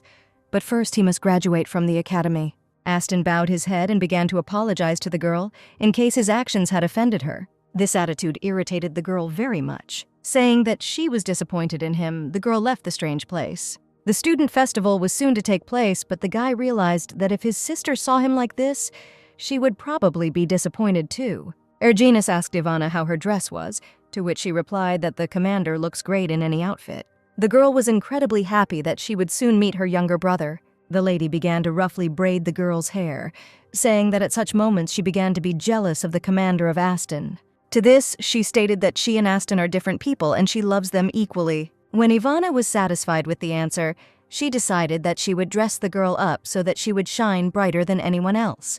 Going down the stairs, the commander saw her husband. Then she seriously wondered if her outfit was too simple. Sean said that he would like to walk to the academy and asked how his wife thought about it. When Erginus said she didn't mind, the man extended his hand to her. The girl asked the stranger if she knew where Aston Targail was now. But immediately covering her mouth with her hand, she thought that there were probably hundreds of students here, and she was behaving too rashly. But fortunately, the sweet lady knew Aston. She said that he should be in the laboratory. As it turned out, there is not a person in the academy who does not know Aston. Faculty and staff love him for his outstanding mind. After the girl heard Aston's praise, she was very proud of him. But suddenly, the girl saw her brother being beaten. She wanted to come up and help, but her husband did not allow it and intervened himself. But the teenagers immediately declared that the man was an outsider. But Sean, in turn, replied that he was the son-in-law of this young master. The guys were shocked because it seemed like they recognized a war hero. The Duke gave the boy his hand, asking him to go to his older sister. Erginus's eyes filled with tears when she learned that her brother was being bullied at school. The boy immediately ran into his sister's arms because he missed her very much. The girl told Aston to come with her, and the guys began to ask if Sean Syraxis was standing in front of them. But the moment they said that a war hero would not mess with someone from the Targol family, they called the man a brat, accusing him of only posing as a war hero. But a malicious gaze instantly turned to the children and he ordered them to disappear from his sight. Since the boys didn't want any extra trouble, they ran away in fear. Sean asked Reeve to collect all the information about those boys because it cannot be left so easily. The girl was shocked when her brother began to apologize for what she saw. She didn't understand how this could even happen because she thought he was doing well because he always got top marks in all subjects. Erginus asked where the guy spent the money that she sent him. He said that he could not spend the money that Erginus earned with such difficulty, and even went abroad, and he is sure that their house is going through difficult times. But the girl started screaming that everything was different now. But the guy continued, saying that if the girl decides to get a divorce, then having an emergency supply of money. Erginus ordered to listen to her carefully and look straight into her eyes. The lady asked never to do this again, because Aston does not need to sacrifice anything for her, and besides, he cannot even imagine how rich his sister is. She said that when the holidays come and he comes to the residence, she will show him the documents. After much questioning, Targail found out that those students were bullying Aston because they were from the fencing department. Unfortunately, those who wield the sword cannot help but know about the Targal family's sword talent, as well as the fact that the Targail clan failed. The lady saw that a fencing competition would soon be held at their academy, and anyone could take part. Erginus asked if the fencing department would participate in the competition, to which Aston said that, most likely, it would be mandatory for them to do so. The girl began to laugh angrily, because if anyone can take part, then this is a huge chance to avenge her younger brother. The sister handed the guy an envelope, not wanting to hear anything about what he couldn't take. The lady asked the guy to spend some time with Sean. She asked to get new glasses and buy new things for the dorm, and she thought that if she wanted to participate in the competition, then she should send these two to hell. She also asked to prepare well for the scientific conference that will take place the day after tomorrow because she will come in person. The lady told her team that she wanted to participate in the competition. The guys said that they perfectly understand the commander's feelings, but they themselves will deal with this problem. But Ergenis was convinced that she must beat them with her own hands in order to calm her soul. The competition is tomorrow, and to apply, the girl will only have to say that she is a knight of the Targal family. She said that Sean would go shopping with Aston and asked Raffin to help her a little. The team immediately began asking what kind of help the lady needed, offering to smear the blade with poison or infect those boys with a fatal disease. But the girl ordered to forget about the poison because she only needed a disguise. Sean revealed that he wanted to spend some time with Aston. He explained that he would like to be alone with him in purely male company. In this case, the blonde asked to buy him new glasses and things for the dorm. The lady hesitated a little and then thanked her husband for standing up for her brother. From such words, a slight blush appeared on the man's face, but he smiled slyly, saying that she should thank him not only with words. To this, she shouted that she and he were newlyweds, but they had absolutely no physical contact. Perhaps due to the fact that they are not quite ordinary newlyweds, the girl agreed only once, sitting on the guy's lap. She kissed him, realizing that during this process, her husband did not even bother to close his eyes so as not to embarrass her. The girl wanted to break away, but suddenly the man pressed her to him with his hand, forcing her to deepen into another kiss. He pulled away and wanted to attack the lady's neck when suddenly she pushed him away, hitting him on the head. Muttering that it was time for her to sleep, Ergenis wished her husband good night and ran upstairs. The day of the competition at Aquis Academy has arrived. The participants were surprised that so many people came to see this spectacle. This year, there were few participants from commoners. The fights will mainly be between young gentlemen. But the girl thought that in any case, her goal is to defeat the offenders of her younger brother, so she should not be afraid in the rest of the fights. It was Ergenis's turn. She introduced herself as a knight from the Targal family, and her rival was one of the mercenaries. He said that it was fate, and he hoped that the fight would be interesting. The girl felt empty in her other hand, because she only used one sword, but that would be quite enough. The lady was able to knock down her opponent in just a couple of seconds, literally in one movement. The fans cheered, because this was to be expected from the Targal knight. Next in the ring was the guy for whom she came here. As it turned out, he is one of the 5 best swordsmen of the academy, and is considered an ace in his field. Because of Elle, in whose role the girl fought earlier, the fashion for 2 swords came into being, which was mediated by the red-haired one. Ergenis began to laugh, to which he began to shout so that she should not dare look down on him. The girl concluded that he was in good shape for his age and quite fast. But fortunately, his skills were not enough to defeat the heir to the talent for the sword from the Targal family. The guy was very humiliated, and besides, he received similar humiliation from some, in his opinion, infantrymen with a miserable weapon. With thoughts that he simply could not lose, the opponent rushed into battle when suddenly Ergenis changed her hand. The boy was surprised when he realized that his opponent was right-handed. After a couple of minutes of battle, either from fear or humiliation, the main bully fell to the floor, bursting into tears. But the girl smirked, saying that he was using the rapier incorrectly. Due to the fact that Ergenis married for convenience, Aston thought that it was very difficult for her. But yesterday, Sean Caraxes helped him and even scolded those boys. And the sister, in turn, simply made an appointment with him. Aston didn't understand what exactly was going on here. The guy was distracted from his difficult thoughts by Sean, who had just come for him. The man immediately asked to be called not by his first or last name, but simply by his son-in-law. And then he also asked if he could call the boy by name. The man looked around and asked Aston to take all his valuables with him, because soon this room would be completely changed. Aston was very surprised by such generosity and care from his son-in-law. He took the box of letters, saying that this thing was the only thing that was important to him in this room. Sean explained that the guy in front of him cannot be shy and call Ergenis his big sister. The man ordered the box to be left for his bodyguard to keep.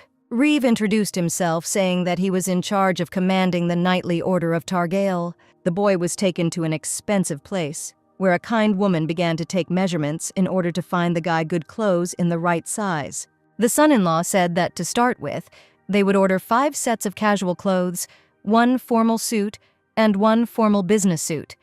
But if he liked something else, they would buy that too. The man gave Aston his clothes until new ones arrived, and then asked him to throw away everything, including his current school uniform. Suddenly, the guy began to worry that all this was too expensive. At a joint dinner, the blonde said that his son-in-law did not have to do all this for him. But Sean just grinned, answering that all this was not for him at all, but for the approval of his older sister. When Erginus got her arranged marriage, Aston promised himself that he would graduate from the academy as soon as possible and get his sister out of this hell. But now the Count doesn't look like the one who would drag the girl into hell. In an instant, the man began to instruct the guy, saying that if problems with classmates arise again, then an ordinary knife or even a fork will do. Caraxes handed the guy a knife, but he instantly froze in fear until he realized that the knife had not even come close to his neck. The boy could not understand whether his sister would feel good next to such a person, but the man continued to say that if Aston sits with folded hands, he will be regarded as prey, so he needs to fight back by any means possible. Suddenly, Sean asked if the boy knew that Erginus might like him. Such a question made the schoolboy wonder whether this was really a marriage of convenience only. Aston did not remain silent and asked if Sean had feelings for Erginus. To be honest, the man was not entirely sure about this, to which the guy asked what exactly the Duke meant. The only thing the Duke knew for sure was that he wanted to make her happy. The guy concluded that this couple has a long way to go. Once again, Erginus won another one of her brother's abusers. The girl had a very pleasant lightness in her soul, because she had sufficiently mocked the guys the same way they mocked her younger brother. She immediately decided that if she saw something like that again, there would be no living space left for them. Ivana said that the Count had finally returned. The lady smiled and bowed, greeting her own husband. The man said that he had bought Aston the necessary things, to which the girl asked if they had talked. The Count praised his younger brother's excellent memory, saying that he grasped the essence of the matter at a glance, which Erginus was only happy about. But suddenly, Sean sharply announced that he wanted to go to his place, leaving the room. Then the girl concluded that her brother recognized Sean's weakness, which is why he was so nervous. A student festival was announced where Aston was scheduled to perform. When the guy told what he had been preparing for a very long time, everyone started clapping while standing. Ivana said that he has a completely different level, not like others, and the young master is such a great guy. Erginus was very happy for her brother when they announced that he had the best presentation. The man gave Aston a reward, inviting him to join his laboratory. The sister ran up to the student and hugged him, congratulating him on the best presentation at a scientific meeting. Arriving at the blonde's dormitory, the girl was surprised by the new renovation, because no one thought that this room could be changed so much. Scratching the back of his head, the guy said that his son-in-law did all this for him. The lady was amazed when Aston said that they had also bought him new clothes. The older sister asked what the boy thought about Sean, because her brother's opinion was important to her. To this question, the blonde let out a light laugh, leaving the girl in bewilderment. He laughed and said that he did not think that the Duke was a bad person. He also said that he believes that he likes Erginus very much. The lady was shocked and immediately her cheeks turned red. Out of embarrassment, the sister lightly hit her brother, to which he asked why she did it. She stated that such words cannot be spoken without thinking, but Aston burst into laughter again, clutching his stomach. The Prince of Britain is a fan of Sean Caraxes, but Ivana said that the commander is also a hero of the 100 Years' War and a much more outstanding warrior. But Erginus stated that for her, the best heroes are the members of Eleazar. The girl was sent a carriage by the royal family of Britain. The redhead said that Rafin hid that bag under the seat of the carriage. Ivana said that you never know what can happen and Rafin will take her back later, so there is no reason to worry. The girl began to push Erginus, wishing her a pleasant trip. Sean was waiting for the lady next to the carriage, smiling sweetly. The couple sat down opposite each other and the carriage moved off. The lady was scared because right under her seat there are her swords, but most likely she was worrying in vain. But suddenly, looking at Erginus, the Duke menacingly asked what the girl was hiding from him. The wife began to make excuses, saying that she did not understand what he was talking about, to which he said that the girl was too tense. Erginus couldn't say that she was worried about her pair of swords lying under the seat, but she herself said that it was a little unusual to sit in the carriage. Having arrived at the right place, the lady said that it was her first time visiting the royal palace. The maid asked the countess to wait downstairs and then turned to the Duke. The blonde said everything was fine, but in fact it was the formalities that annoyed her. Sean left the girl and she became very hot, and she wondered if she should ask for a fan later. But suddenly, a respectable man approached the girl, asking what such a charming lady was doing alone. He called the lady a lovely stranger, asking if he could find out her name. The blonde thought that this stranger was just an idiot, but he introduced himself anyway. When the maids learned that this man was Count Parnin, they began to whisper that this could not just happen. However, Erginus had already heard this name somewhere. But suddenly, the girl remembered that this man was the father of the brat who bullied her brother. The blonde introduced herself, calling her husband's last name syllable by syllable. Suddenly, the maids intervened in their dialogue, saying that Erginus was a guest, personally invited by His Highness, and he should show respect. But the man brazenly touched the lady, asking for an apology. He asked not to be so cold and to shake his hand once.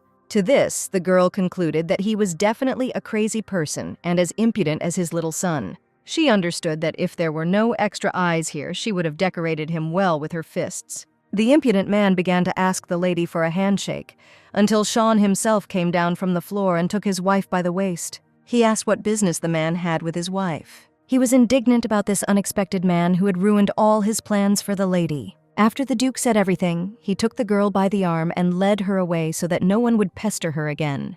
The blonde talked about who this stranger was, hinting that he was the father of that same guy. He apologized, justifying himself by saying that his wife was incredibly beautiful and he forgot for a moment. The Count was already thinking through a plan to kill him, when suddenly the maid announced that His Highness was waiting for him. The man took her hand and quickly led her to the right place so that she would not stay with him under any circumstances. The old pervert began to think that Lady Targael had a very pretty figure. Erginus was both embarrassed and amazed that Sean was actually jealous of her. His Highness greeted the couple and invited them to the table. He apologized for the fact that his client had made a mistake, but Sean, on the contrary, asked for forgiveness because he had caused inconvenience to His Highness. After all, most likely, due to personal reasons, he overreacted. When asked what her personal reasons were, the Count told him that the other day she saw Parnin's son attack his brother-in-law. Apparently, that's why he was overcome with emotion when he saw the man. Such incidents are not uncommon within the walls of the Akvis Academy, so the girl could not understand what kind of nonsense her husband was talking about. He promised to conduct a thorough investigation into this case. Then, His Highness asked directly whether Sean had sent the Targael knight to a fencing competition to take revenge. The knight's name sounded like Barnes, but the girl was very nervous anyway. Barnes was an alias she used, but she didn't think the Prince of Britain would know about it, but it was obvious because the girl stood out so much. The man said that he knew Barnes very well, and then Erginus realized that Sean knew everything. Sean began to say that when Barnes found out the details of the incident, he lost his temper and left the camp without notifying his superiors, and he found out about everything after the end of the competition and gave him a strict sentence. He did this because he was very devoted to their family, and Sean hoped for his understanding. And a knight from the famous knightly family of Targael competed in the amateur competition. The girl understood that Sean simply could not know about this and made it all up. Surprisingly, the prince believed the Count, and then stated that he would like to meet Sir Barnes once. Sean replied that today he was not among the knights accompanying them, but he would definitely try to arrange a meeting with him next time. The man turned to his wife and said that he noticed that she had been hot all day today. Erginus was glad that Sean had excellent artistic skills, but she did not understand what exactly he knew. In fact, the Duke's humble servant had already passed on information about the families to which those three belonged. He was informed that a knight of the Targil family had taken part in the Akvis Academy fencing competition, to which Sean asked his name. The man immediately realized that they did not have a knight with that name. The Duke immediately realized why the girl so easily sent her and her brother for a walk into the city. Most likely, she asked someone from the squad to avenge her brother, or she is that knight. But the man decided to believe that it was just his imagination. The prince was very upset that his guests were leaving very quickly. He asked next time to look into his palace and share a light conversation with him. After getting into the car, the blonde smelled a strange aroma, to which the servant stated that it smelled a little strange and he sprayed some perfume. The girl could not calm down because Sean was constantly silent and she was worried that he knew more than she would like. But suddenly, he began to make strange sounds, to which Erginus immediately jumped up and asked if everything was okay. But in an instant, she was overcome with fear because her hands were stained with blood. Tregale demanded that the carriage be stopped immediately. And first of all, the guy had to be laid on his back and his clothes taken off. The girl began to check his breathing when suddenly Sean began talking about poison. Erginus remembered Ivana's words about the wonderful poisonous mixture and related the smell to the strange food. But suddenly, someone shouted that they were all enemies of Heglatan and they all needed to be killed. The girl realized that they were under attack and screamed that the knights needed to be stopped. The blonde began to wonder if she could get her weapon, because Sean was only paralyzed, but he was of his right mind. She needs to protect herself and her husband, but then the Count will understand that Erginus and Elle are one person. The lady was faced with a choice of what was better, to die like Erginus or to die like Elle, to which she took the sword. The Count was shocked when he saw that all this time Elle's sword had been lying under her seat. A man burst into the carriage, opening the doors with a sword. Erginus stood up in battle and promised that when this was over, she would answer all his questions. The lady grinned, declaring that he should not die until he had paid for the third life-saving. The girl began to fight, taking on all the mercenaries. The Count's wife fought in heels, but this did not hinder her much in the battle, although it was uncomfortable. The men were shocked, because they did not know that there would be a woman in the carriage who wielded a sword. The men looked at each other and jumped up to attack the lady in a crowd and kill her. In the couple of seconds that the girl had, she thought that their target was Sean, which means she deals with the best of the best killers. Moreover, due to the poison spreading through Sean's body, she has too little time. Erginus, having thought a little about her movements in advance, began to spin upward, pushing away the flock of killers. She didn't want to kill them, but she simply has no other choice. According to the lady's plan, she was supposed to kill the man with one blow, but he suddenly waved his sword. The mercenary, with deft movements, wounded the blonde in the leg, causing her to feel severe pain. The mercenary's next blow came to the head, but thanks to a good reaction, Erginus was able to dodge. The girl concluded that they should die as they did then. Therefore, dropping down, the lady pierced the attacker through and through with a blow to the chest with her sword. The rest of the guys gave an order that we couldn't relax because she was a woman. Hearing these speculations, the lady only looked at them indifferently and rushed into battle so as not to waste extra minutes. The opponent of the enemies had to be Sean, because they, the most elite unit, spent a lot of time preparing for a fight with him. This should have been the perfect opportunity to get even with Heglatan's enemy. But no one even suspected that Countess Targale was so good with a sword. In the battle with Erginus, it seemed to everyone that she was not only good with a sword, as if a monster of the 100-Year War was standing in front of them. Having dealt with them, the girl looked at the carriage to help Sean, when suddenly she saw that one of the men was holding a sword at his throat. The horseman began to threaten that if the lady moved, he would kill the Count. One of his demands was to throw the swords aside. The man giggled disgustingly, saying that he was very excited by the fact that Erginus obeyed him unquestioningly. Having thought to himself that now he could do whatever he wanted with this lady, the horseman ordered her to slowly approach him. As soon as she was a couple of meters closer, the killer announced that now Targael must undress. Erginus asked Sean not to move, but to just wait. She, with complete indifference in her eyes, set to work, exposing her shoulders and legs. The man began to come closer to touch the woman's breast. But as soon as he got too close, Erginus just smiled and hit him in the face, cutting off his head with a sword. The blonde smiled and said that she was also good in hand-to-hand combat. Covered in dirt and wounds, the girl brought the Duke to the bar, asking Ivana to help. She asked to tell about everything that the blonde remembered, to which she only began to say passages about poison and poisoning. The girl asked the guys to bring her bag with medicinal herbs, as well as warm water with a heating pad. Ivana stated that the commander also needed to be treated. When the girl woke up, a submissive advisor stood next to her husband. Erginus asked to contact the British royal family in her place, and if she intervened, the incident would escalate into a diplomatic conflict. From this moment on, for everyone, Erginus tries to cope with the shock and restore his health. The Countess understood that Sean now had many questions, but she could not tell anything. Walking towards the bar, the commander began to apologize to her guild. To this, the guys said that this is not something for which a girl should apologize. Ivana said that the coachman's manner of speaking had a subtle Heglatan accent, so she asked Rafin to put the saber in the carriage. The poison from which the gentleman suffered belongs to poisons that react to certain odors, and finding such a poison is like plucking a star from the sky, and Sean could not have dealt with such poisoning on his own. Fortunately, the girl had an antidote. The Count recovers much faster than an ordinary person, and tomorrow he will come to his senses. Erginus said that tomorrow she needed to decide, before her husband opened his eyes, whether she should stay or whether she should run away. She revealed that during this incident, she revealed her identity to Sean. The guy said that if Sean had a conscience, he would not harm the lady, given that she had already saved his life 3 times. Rafin also said that he believes that Kiraxis likes the commander. Ivana, seeing the embarrassed face of her commander, almost bit the guy with her teeth, saying that he had no right to say such words to a girl. The lady advised Erginus that before leaving, she should talk to Sean once. The blonde decided that she would look at him for a second and understand what to do. But as it turned out, the man had already come to his senses and was looking at the moonlit night. The Count turned around, seeing the girl. He called her by the name of the night. He initially noticed that the food was poisoned, so he carefully examined the prince, but did not notice any signs that it was his doing. But in any case, he thought that no poison would work on him.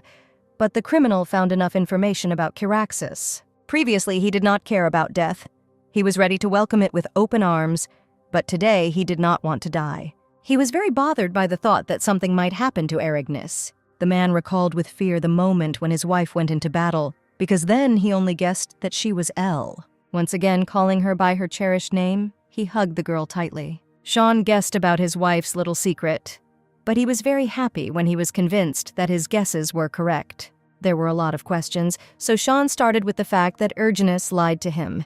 To this, she stated that she simply could not say. Sean was very offended that Erginus thought that he was on the side of the crown prince. In turn, the girl looked away, neither wanting to confirm nor deny his words. Sean looked at the lady, placing his warm hands on her cheeks, and also informed her that he was always on her side. Erginus said she completely trusts her husband, that he is on her side. When he was convinced of the accuracy of her words, the Duke kissed the girl. The man, even holding his own wife in his arms, could not shake the feeling that she was about to evaporate. That is why he decided to throw the girl on the bed, asking her to convince her otherwise. Sean asked to convince him that she would never run away. He began to undress someone else's body, pulling her into a kiss again. After tender kisses, he took off his top, exposing his torso. The Duke immediately warned that if the lady was going to leave, now was her last step to say so. This was due to the fact that he would never be able to let her go from his arms again. But Erginus laughed it off, saying that she would not run away because the man owed her his life for saving her 3 times. The man began to move lower, touching the wound site in the thigh area. The girl, remembering that her husband had recently vomited blood, said that he was a patient and needed bed rest. But Sean just smiled lustfully and said that they would check how healthy he was. But Erginus hastened to remind that they should share a bed only when she wants. In this case, the man could only make the blonde desire him. To this, the girl embarrassedly screamed for him to stop, because she agreed. The Duke said that today he would give her more pleasure than on their first night. But the girl didn't even suspect where exactly her partner would hold his tongue. The man looked at the lady and grinned, asking if she liked his actions. Sean said that he doesn't see anything wrong with this, because it makes the girl feel good. Erginus, compared to last time, had different sensations which seemed strange to her. The Duke again called the lady a man's name and went inside, causing her to moan gently. It's strange that every time she finds herself in Sean's arms, the girl feels pleasure and peace of mind. The next morning, the girl woke up on her husband's lap. Erginus said that she was embarrassed when they called her by her old name, because it was probably also unusual for Sean. To this, he replied that there was nothing of the kind, because earlier he had guessed that Erginus might turn out to be Elle. Maybe it was for the best that she revealed her identity before Sean presented solid evidence that he was right. The Duke said that he always wondered if after the war she thought about him at least once. The blonde said she thought because she thought he was special. The man clearly wanted the details that were visible in his gaze. The girl said that she had the feeling that a connection had formed between them, as if their souls were parts of one whole. The man put the lady's hand to his chest, saying that if she continued, he would not be able to hold back. The girl asked the Duke not to bear all his gaze because she had already said that they should not, but he just pulled her into a deep kiss and asked if he could ask one more question. After a positive answer, he asked why the lady saved him again. Having received no answer, Sean attacked Erginus, saying that they should do it again. Team Eleazar reported that they were glad that Erginus decided not to leave the Targail residence. Ivana, having gotten to know Sean in more detail, stated that she would keep an eye on him so that he would not offend their commander. Sean revealed that he had secretly met with the Prince of Brython regarding Heglithin's surprise attack. Afterwards, the man said that this incident would only benefit them. Ergina said that she really hopes that no one will attack her husband again, because otherwise he will be in debt for the 4th time. To this, he said that he would only be glad of this, because until the Duke pays off her debts, she will be there. Erin is the Crown Princess, the wife of the Crown Prince. An urgent message was sent to His Highness. The Crown Prince said that due to unexpected matters, he was forced to leave the tea party. Tom was informed that the Queen personally wanted to visit the Empire. The Kingdom of Re, this country is famous for its unusual spices and exotic luxury items. Many countries tried to establish ties with the Queen, but she did not respond to any invitations. Therefore, the prince proclaimed that after the victory in the 100 Years' War, new horizons had opened for the Empire. He said that she would meet with Illwoods and then come here through the teleport located in Inesian. It is said that the Queen and Illwoods are very close, which greatly played into the hands of the Empire. The prince ordered everything to be prepared for Her Majesty's arrival. The man presented His Majesty with a scroll, or rather an answer from Valois. The Queen took it and began to study it. She snorted with displeasure and threw the letter on the floor, declaring that if it were not for her old friend, she would not have taken a step towards the Empire. The servant only fell head first to the floor and asked the woman to have mercy, since the fate of the continent was at stake. The Queen's job was to verify the authenticity of that soul, and also check that person, or rather Erginus. Sean and Erginus also heard news about the Queen's arrival. They did not understand what her intentions were if she never traveled outside the Kingdom of Rio.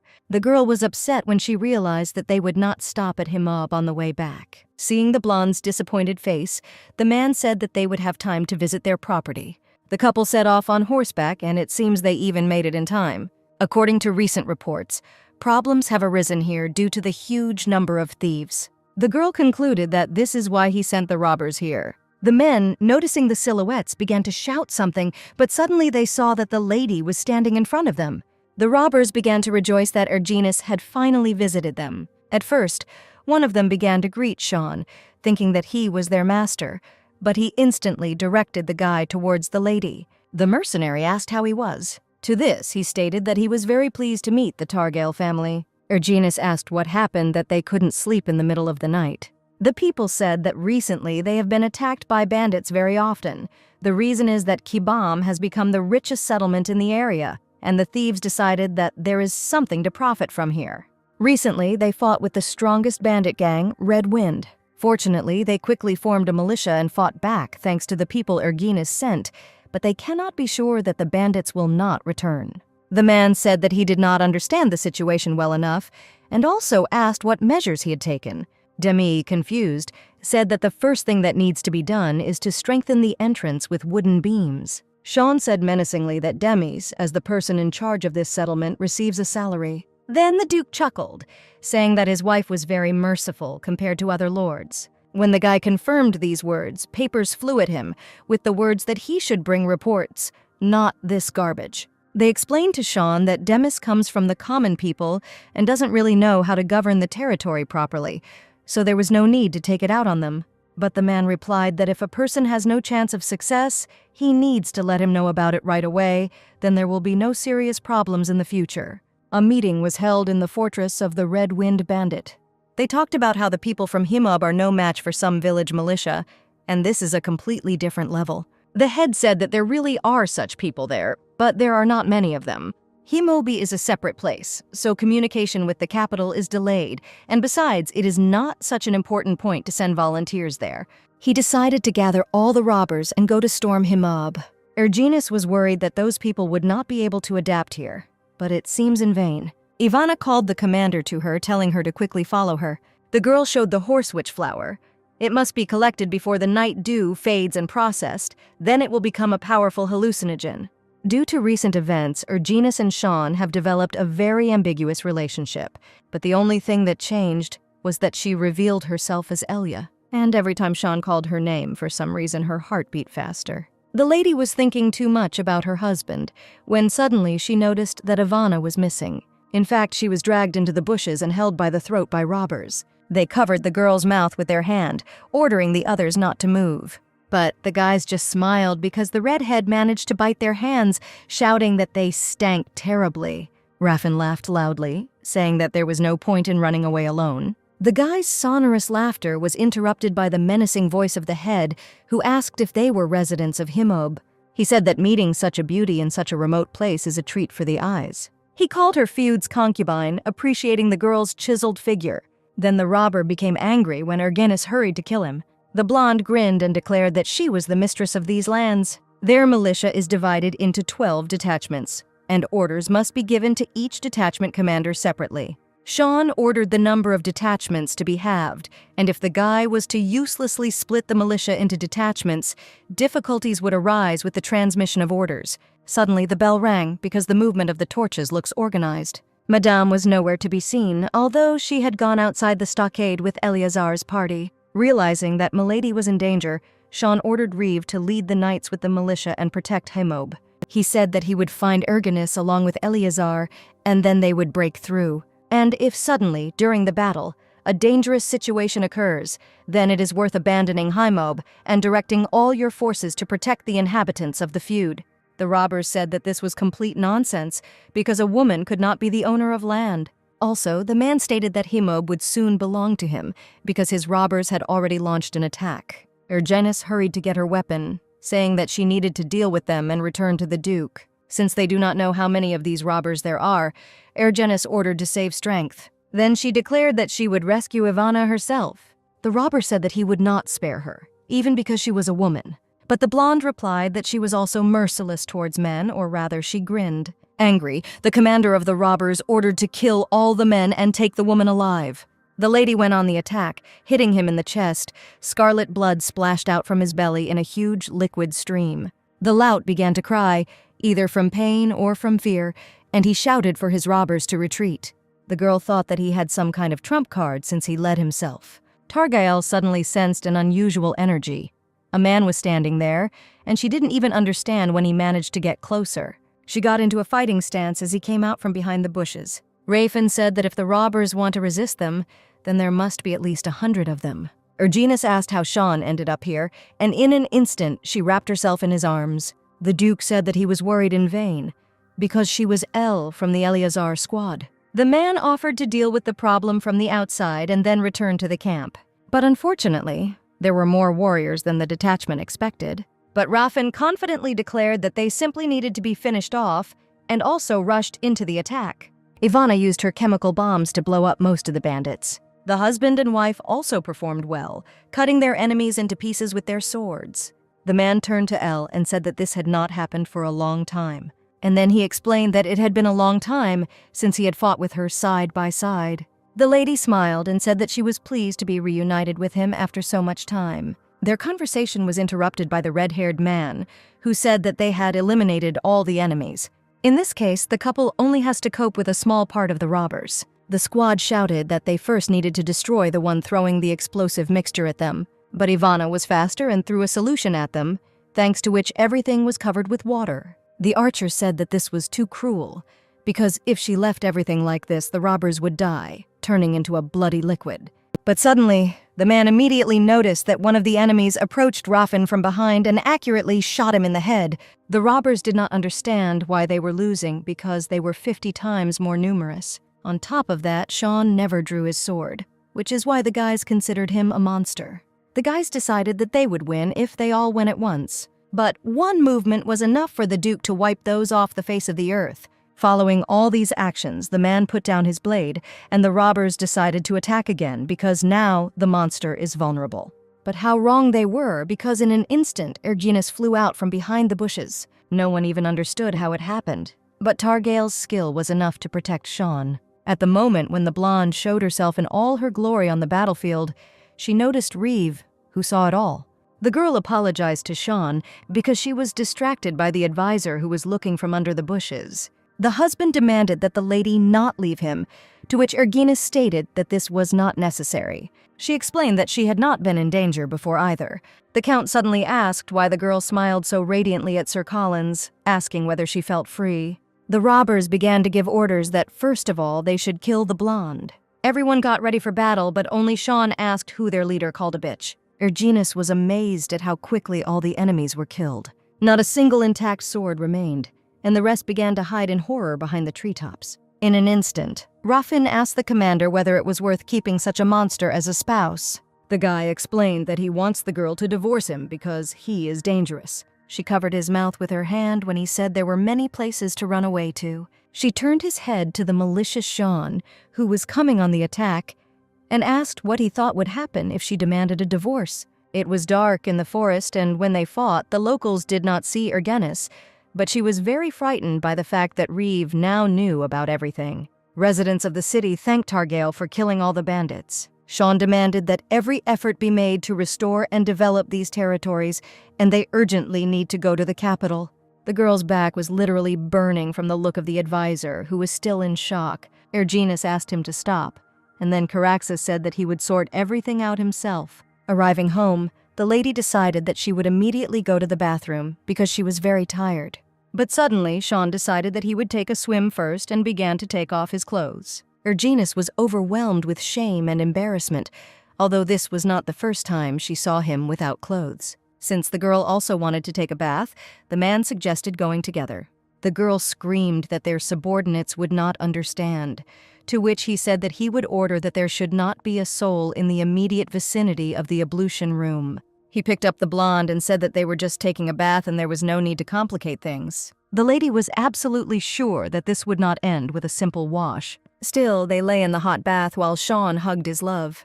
The wife asked, since the bathroom was so spacious, why they had to sit in this particular position, because it was very embarrassing for her. To this, the man said that he wanted to give her a bath because the girl was most likely tired. But the girl pushed the alien body away from her, declaring that she was able to wash herself because she had her own hands. Erginus herself didn't notice how she suddenly began to touch his body, thinking that his skin looked perfectly smooth, but if you touched, you could feel the scars. And these were the consequences of how he stubbornly survived all this time. She remembered the wound he received before Erginus pulled him from the battlefield.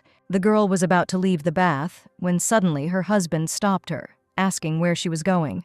He hugged her tightly from behind, not wanting to let her go anymore. The man touched the lady's earlobe, lightly biting and licking it. He looked at her, telling her that if she didn't want to, then she should just push him away. It's strange. Erginus can easily engage in battle with 10 opponents, but for some reason kissing this man makes her blush every time. She thinks that it would be much easier for her now to fight someone with her eyes closed. Sean began to kiss her, and she in turn wrapped her arms around his neck. The blonde asked if the Duke really wanted to do vulgar things right now, but he just hovered over the lady and said that he had such thoughts, but he was worried that she was against it. The blonde said that she doesn't mind, but in her opinion, it happens too often. The Count said that he needed to do this at least once a day, to which Erginus was shocked. Becoming one with Sean, the girl really liked it, but every day is too often. According to the terms of the contract, they were required to share a bed once a week in order to acquire a successor. But for some reason, this situation makes a man think that he has already forgotten the last time he hated a woman.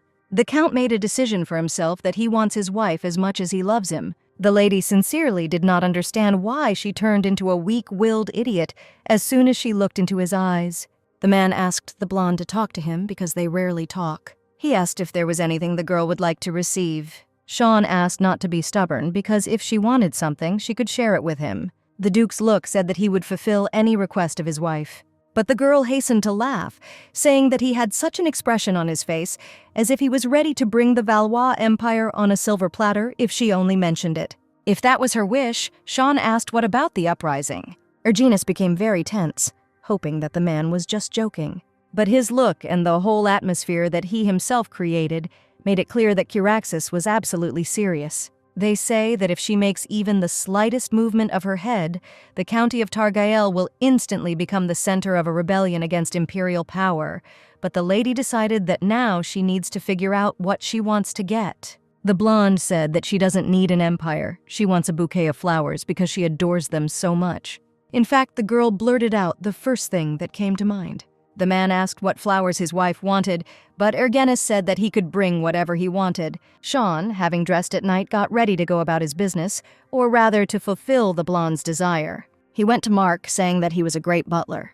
But the butler said that he would urgently like to talk about his mistress. After the Count gave permission to speak, Mark said that the girl's expenses were too small. She does not spend the money allocated for replenishing her wardrobe at all.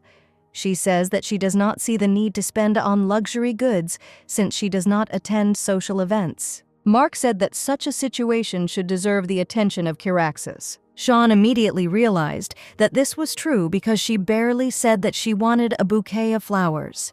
The man thought about it because she had never even worn the diamond necklace that the Emperor sent her. Even under pain of death, the man cannot stand the fact that Erginus will treat his gifts the same way as Raymond's gifts. The Duke decided that since the lady did not specify what kind of flowers she wanted, he should surprise her. Sean ordered the butler to prepare everything he said and not miss a single detail. But Mark also said that a message had arrived from the imperial family, which was addressed not to Kiraxis, but to Mrs. Erginus. In the morning, the new maid woke up the mistress, saying that her ex was ill. But this maid turned out to be Ivana, who selected an outfit for her mistress, paying close attention to highlight her elegance. When the lady came downstairs, they handed her a letter, saying that she must read it. The letter said something about a ceremony to welcome the queen. The fact is that the head of the kingdom, Rhi, intends to pay a visit to the Valois Empire. Representatives of high-ranking noble houses are required to attend the welcome ceremony organized by Her Highness Princess Hay. The Crown Prince wrote that he had great confidence in Targael. It is quite natural that the wife of the Crown Prince would do this. She is fluent in the language of the Kingdom of Rio and is familiar with their culture, so she will be able to communicate with them on equal terms. But the only thing the blonde knew about the Kingdom of Rio was how to use ceramic dishes and brew local tea. Also, Her Highness invited Erginus to an official dinner. Having learned that Miss Cecilia would also be present, the girl concluded that it would be quite fun. At a moment when Mark was minding his own business, Reeve ran up to him and asked if he was very busy. He hastened to ask whether the butler knew that Madame L was from the Eleazar squad. But, from the man's surprised face, one could say that he was hearing about this for the first time. The guy said that before his eyes, my lady soared into the air, wielding 2 swords. However, Mr. Kiraxis hastened to report that day that Reeve's eyes had deceived him, and nothing of the kind had happened. He immediately understood why the gentleman had just ordered flowers to be prepared for Madame.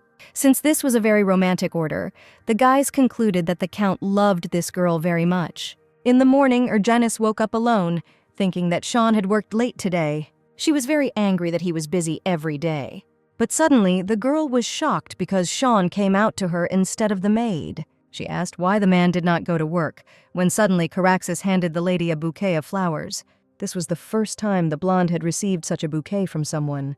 Delighted by this, the blonde kissed her husband. After this, the man said that now he really had to go. When he left, servants followed into the chambers, who began to serve thousands of decorations, saying that all this was from the master. At this, the girl was very surprised, because no one had given her such luxurious gifts. A couple of hours later, Her Highness greeted Miss Targael. Suddenly, the girl asked if Erginus was happy, to which she completely did not understand what the question was about. She and the princess were similar in many ways. She was sold to the war hero Sean in order to save the Targael clan. And I was sacrificed to the imperial family for the glory of the House of Seraph. The marriage unions of 2 great families attracted everyone's attention, and everything that related to their family life became the most discussed topic in the secular world. The lady asked for forgiveness, because she felt too comfortable in company with Erginus. The blonde suddenly said that a girl doesn't have to look perfect. She explained that there is no need to play the role of an ideal wife for other people. But suddenly, Targael immediately fell silent, realizing that she had blurted out too much without thinking. But Her Highness smiled, saying that this was the first time such words had been spoken to her. Suddenly, the lady announced that Miss Cecilia had arrived. Cecilia knew for sure that Erginus had no idea why she was invited here. She couldn't understand how the girl dared to take her man into her hands, because Sean was originally hers. Cecilia made the decision that she would torture Targael to the point that she would regret her marriage. Erginus was known for not paying much attention to her wardrobe, and the girl could make fun of her and humiliate her on this basis. But the envious woman's plan went to the bottom, because the blonde was wearing a dress from the new collection, which appeared on the window only a couple of days ago. She was surprised that, after talking with the lady, Her Highness was in such a good mood and a strange smile. Usually, the princess had a sullen expression on her face, so the lady had no idea what they were talking about. She hastened to talk about rumors that Mrs. Targale had previously wandered around the countries and was engaged in trade. For this reason, it seemed to her that she was fluent in the culture and language of the Kingdom of Rey, and therefore recommended her. She said that Erginus must have accumulated many interesting stories and asked to share one of them. Cecilia merely met Milady's gaze, but she had a suffocating feeling. Erginus understood that the lady was not able to withstand her aura, but at the same time she continued to conflict with her. The girl said that her parents died when she was very young, and she was left alone with her younger brother. She thought that for the sake of the only remaining member of her family, she needed to put aside her pride and, at any cost, find a way to survive. That is why she took up street trading, and a lot has happened since then. However, Targale boldly stated that not once since then has the honor of her family and her younger brother been tarnished. After this, she said that Cecilia could not control herself, as she felt ill and the maids took her away. Her Highness asked not to judge the lady strictly for her tactlessness, but she secretly said that after the blonde's words, she felt relieved, because she didn't really like her behavior before. At the end of the evening, the girl asked to visit her again because she had not had such a fun time for so long. Seeing a man in the distance, she thought that he was a representative of the nobility and greeted him. He glanced at her, saying that today was a beautiful day for a walk. Erginus instantly recognized that this man was Enoch Seraph. She knew that he was the princess's brother, but for some reason, they were too different. The only thing the girl didn't understand was why the man kept glaring at her. In an instant, His Highness began to praise Targale's appearance, and then introducing himself, he demanded the lady to do the same. Erginus immediately realized that he was up to something when he invited her to talk. He said that he had no idea that Countess Targale was so charming. He told her that the color blue is a symbol of the Seraph clan. The blonde immediately concluded that this man was out of his mind and needed to get away as quickly as possible. She said that it was time for her to go, to which the prince stopped her, asking her to stay. He apologized for his tactlessness, but asked permission to touch her face. The lady heard that Duke Seraph always wears gloves due to mysophobia, but also Erginus understood that if she dodged his hand, it would be regarded as disrespect. But suddenly, the saving voice of Sean was heard, calling his wife. The pervert said that the Count was acting as if he had witnessed a secret meeting, but he just grinned, saying that he clearly had a hobby, namely, to harass married women. The prince replied that it was funny for him to hear such words from a man who had always been indifferent to representatives of the opposite sex. He smiled and turned to Targale, saying that he had a great time. Erginus was very angry, because she understood that if the man had not been a count, she would definitely have hit him. Sean immediately turned to Elle, asking if the girl was okay. He asked what happened because the girl said that she would come as soon as the audience ended. She replied that nothing special happened, just Seraph said that he liked the color blue, and all he did was try to touch the lady's face. But the Count flew into a rage and, taking the girl by the shoulders, said that in such a situation she should not say that nothing special had happened. The man began to shout that the blonde man was a crazy pervert who was sticking to her, to which she asked to calm down. To calm her husband down, Targale couldn't think of anything better than to hit him in the stomach. She stated that if he did not listen to her, then she would not just sit and endure. She explained that it was not pleasant when that man touched her, so she did not lose her vigilance. The man should not forget that Erginus was from the Eleazar squad.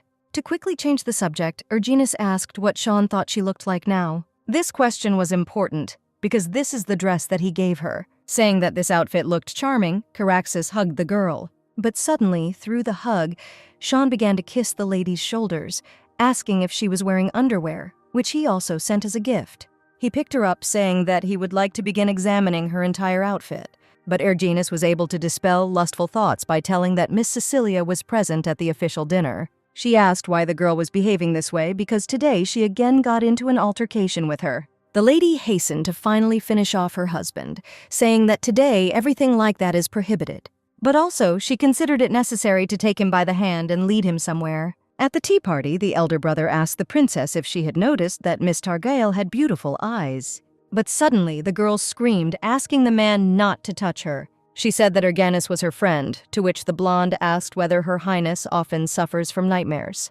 He told the girl, who after these words began to tremble and cry, not to worry because he also considered the blonde special. The Count said that the lady just needs to listen to his words and be obedient as before. Elle went to the old merchant, who said that he saw that the blade was not lying around idle. The girl said that she was incomparable, but today she would like to order a stiletto from him, as well as arrows and a sword for her travelers. Erginus also showed approximately how long the sword should be. Suddenly, a man appeared in the room, shouting and asking if his weapon was ready, but the merchant said that he would not make a sword for the guy. He said that Kat simply does not have enough abilities to wield a rapier and a mangosh at the same time. The guy began to act up, shouting that he wanted the same weapon as Elle's. Erginus really liked the fact that Master Harbin would not forge a sword if the customer lacked talent. But suddenly the merchant said that if the guy could wield these objects as well as the girl standing next to him, he would forge these blades for him.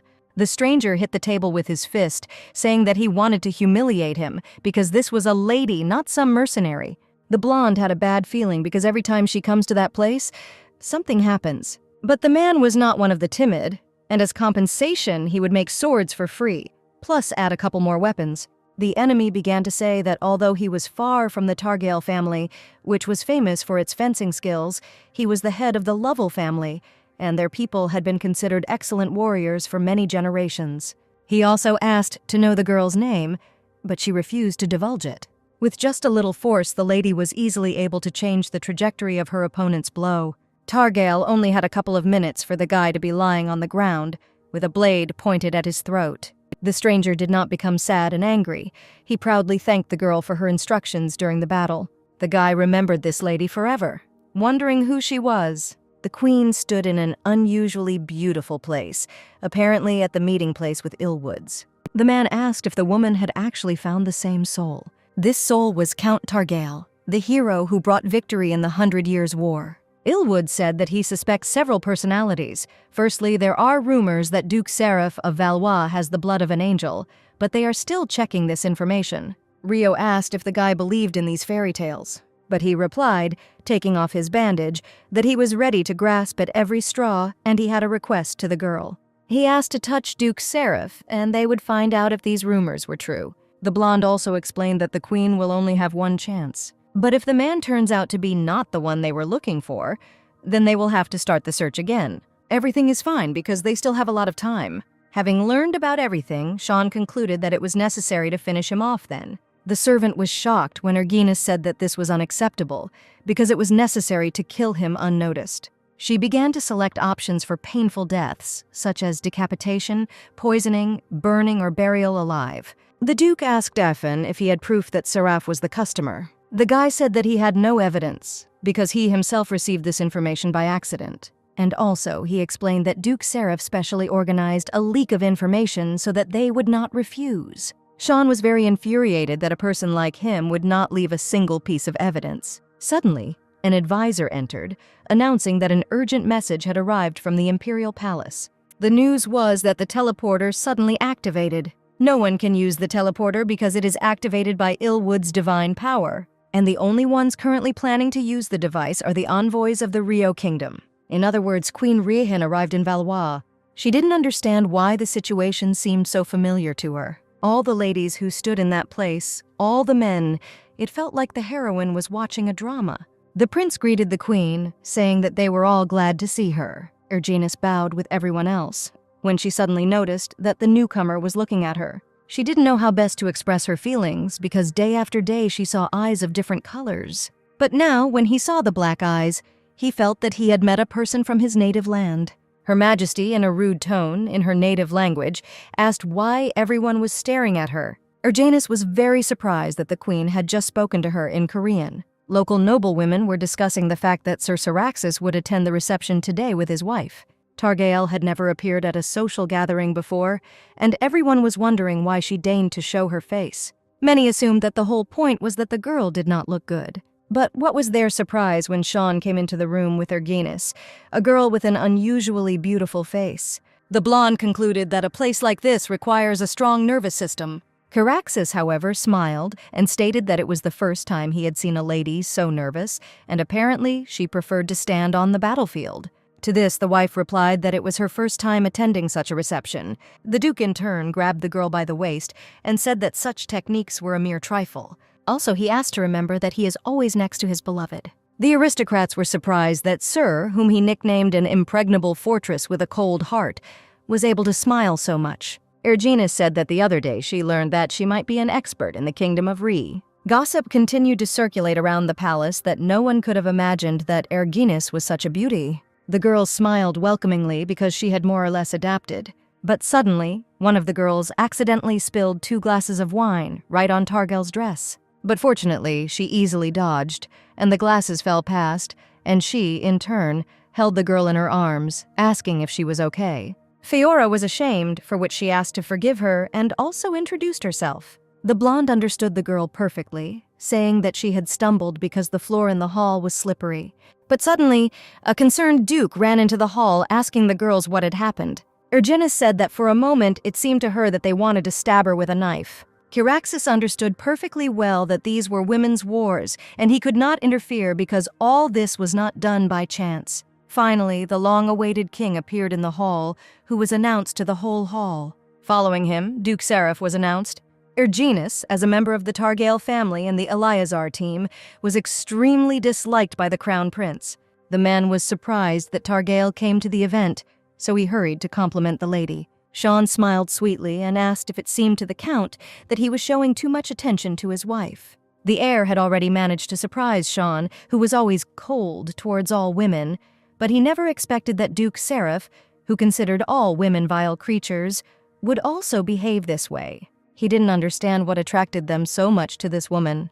The countess is certainly beautiful, but she is still far from the courtesan who was previously famous for her unique beauty. And it seems she left high society with tears in her eyes after running after Sean. Literally in front of the lady's husband, that freak extended his hand to the girl, saying that he hoped that she was not against such intimacy. The man took the girl's hand and kissed it, which made Erginus feel disgusted. She didn't think it would be this disgusting, and she's glad she wore gloves. They did everything they could with Sean, and every time the girl felt indescribable bliss. As the lady realized, this bastard had just licked her hand. Everything was going great, and the blonde didn't understand why he still had a death grip on her hand. Finally letting go of the girl's hand, the count, blushing, declared that he had a lot of things to show her. But suddenly, unable to bear it, Sean got into their sweet conversation, asking them to control themselves. He smiled and said that he was a jealous husband, and he would not be able to restrain himself if he allowed himself anything more. To this, the blonde replied that he had done nothing of the kind, and did not remember that he had ever crossed any line. After Count Targael stated that he knew exactly how to shut a man's mouth once and for all, Erginus realized that he was going to throw down the gauntlet, and this could not be allowed under any circumstances. The girl held his hands, realizing that on such a day it was impossible to challenge someone to a duel. In an instant, such disputes were interrupted by a loud sound, namely the musical accompaniment of Her Majesty Rhaen's exit. People began to gossip about the queen's weight, because apparently being a queen, she eats all the food from the table by both cheeks. Her servant tisked, because it was very disrespectful to behave like that. But Rhaen asked the girl to keep everything to herself, because she had not strengthened her self-control enough. By the way, she also asked where the girl she spoke to in Korean was. Rhae was of the opinion that you shouldn't judge a person just by his appearance. You need to test the waters well. As Erginus thought, the national language of the Rio Kingdom is Korean. Suddenly, the woman approached the blonde and asked what her name was. Although the girl understood the question, she would not want to take someone else's bread. But Miss Cecilia said that the queen believes that the countess behaved tactlessly towards her. She asked for an opportunity to explain, because the countess was extremely puzzled by the unexpected question, since she is shy of strangers. Those present immediately began to whisper. But Sean took her hand, thinking that if they said one more word, he would kill everyone, and he didn't care about any kind of diplomatic loyalty. Erginus hastened to say that she was never afraid or embarrassed by strangers. She introduced herself, saying that Miss Cecilia had mixed up something. The girl also said that it was a great honor for her to have the opportunity to greet Her Majesty. Everyone was in great shock when they realized that the lady spoke the language of the Kingdom of Rio. Although Cecilia made a mistake in translation, he did not point it out, since he thought that no one among those present would understand what was said anyway. The current situation will greatly affect their reputation, but the queen was surprised by the knowledge. She said that she would never have thought that she would hear such a clear pronunciation of her native language in the Valois Empire. The menacing gaze fell on the translator because she did not deliberately mistranslate the queen's words. Everything would be fine, but the king himself drew attention to this, realizing that the girl wanted to frame Erganis. But the blonde hastened to say that during the translation, there was a little confusion. She asked not to worry about this because the problem had already been resolved. The man was surprised that the girl was going to cover up a woman who was trying to harm her. All this was not at all for that harmful lady, but for the sake of her highness. The countess said that Miss Cecilia was very exhausted and should be taken to the rest room. The king turned to Erganis and said that he would like her to take the place of translator. The queen suddenly announced that she had arrived in a truly interesting country and also asked if Sean was her husband. As it turned out, the queen knows the imperial language, although Erganis heard that she only knows a couple of greeting words in the imperial language. Rian turned to the girl and asked her to help her enjoy the banquet. In the end, the blonde returned home and lay down on the bed because she was very tired. In an instant, the count asked if the girl knew the Ray language. The fact that in a past life she was a resident of the Korean Republic, the lady could not explain. The blonde's native language is similar to Rysk. Anyone who hears it will think she is talking nonsense. Because Sean didn't wait for an answer, Sean said that he still didn't think he deserved his trust yet. Although, indeed, if you look at the situation through the eyes of the Count on the battlefield, she pretended to be a man, and throughout her marriage, she continued to hide the fact that she was LM. Erganis took him by the cheeks and turned him towards him. She apologized for not being able to explain what happened. The girl kissed the man, saying that when she plucks up courage, she will tell everything. Sean reacted to the kiss in such a way that he threw the lady onto the bed, hanging over her. He told her that today she kissed him first for the first time. But how surprised the Count was when Erganis sat on his torso, looking him straight in the eyes. She stated that this time she would take all the initiative into her own hands. The girl touched his cheek and asked him to be a good boy. The lady diligently licked his torso, asking if he liked it. The man replied that it was as if he had been tortured. He was going crazy because he was not allowed to take any active action. After all, even during the incident with Duke Seraph, he had to remain silent. Caraxes had the feeling that the number of competitors was only increasing every day. After that, Erganis giggled, saying that Sean was too cute right now. The man decided that he could no longer hold back and clung to someone else's chest.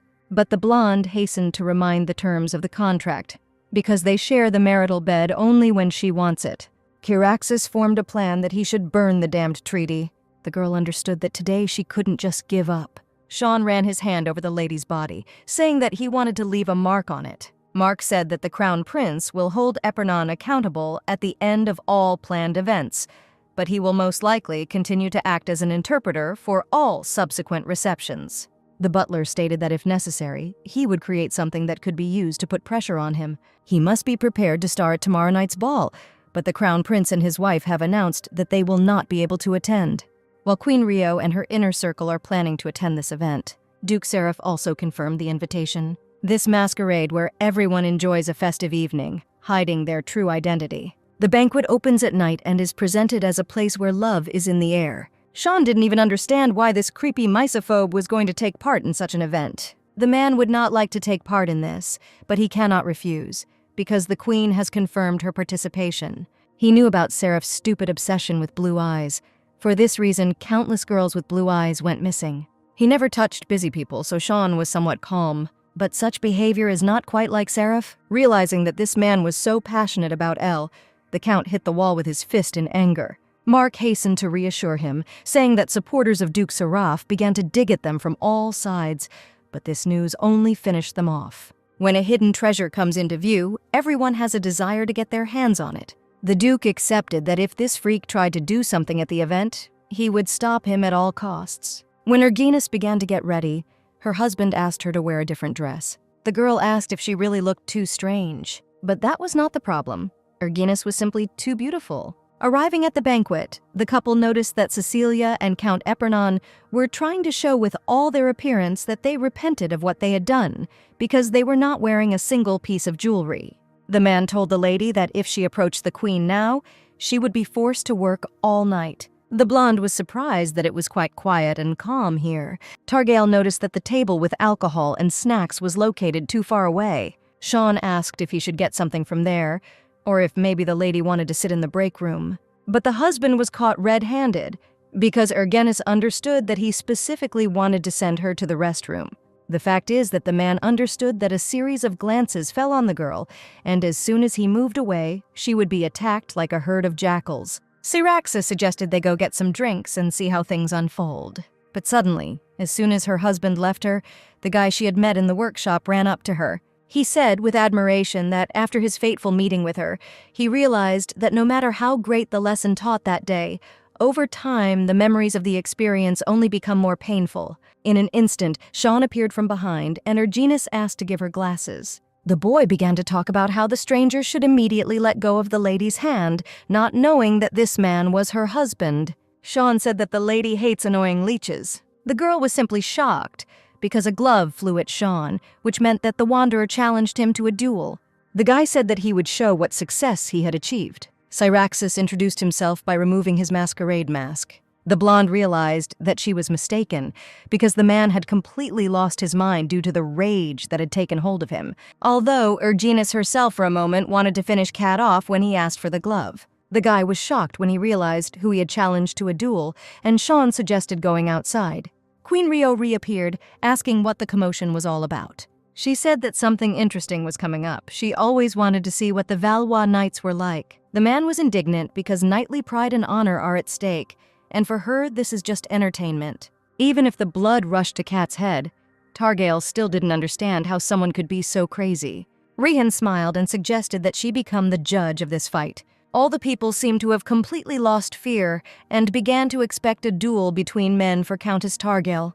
Erginus, turning to the man, asked not to end the fight with one attack, but to fight as long as possible and not rush anywhere. She explained this by saying that if Sean finished the fight quickly, then those people would not be able to really see anything. He smiled and kissed someone else's hand and declared that he would dedicate this victory to her. Queen Rio hastened to declare battle. The blonde carefully watched the duels from the side, realizing that Sean was indeed fighting very slowly, as she had asked. Suddenly, a guy approached the girl and said that Duke Seraph wanted to talk to her. The girl clearly made it clear that she had nothing to talk to him about, to which he said that in any case, she should go with him. She grinned, realizing that this was a threat, but suddenly she was taken aback, because she was called Elle from the Eleazar squad. After a long couple of minutes, the queen declared Count Targail the winner. The duke smiled in victory when he suddenly noticed that Erginus had disappeared. The lady went to meet the man with the thought that if this information was discovered, it would be hard for her. Seraph poured some tea, saying that they were in no hurry. Everything led to the fact that the countess would simply follow the count's orders. The man said that, in any case, no matter what he did to the girl, she would not be able to resist. The lady could not act rashly. She did not know how much Seraph knew. But Erginus could not meekly dance to his tune, so she asked him to speak out too. Targail took the knife to her hand and stopped someone else's hand, saying that he was foolishly letting his hands go, knowing what she was capable of. But he took this knife, saying that she could not cause any harm with a butter knife. The blonde chuckled that now the countess was acting just like Elle from Eleazar, hinting at what Seraph knew about. But the girl replied that if she were Elem, she would not have resorted to the help of improvised means. After all, she could easily kill him with her bare hands. The man laughed loudly, asking if Erginus had thought about divorce. The lady realized that she would have to start a conversation. Dropping her mask, she asked how he knew her secret. But the freak said that the girl should be interested in what price he would demand for keeping her secret.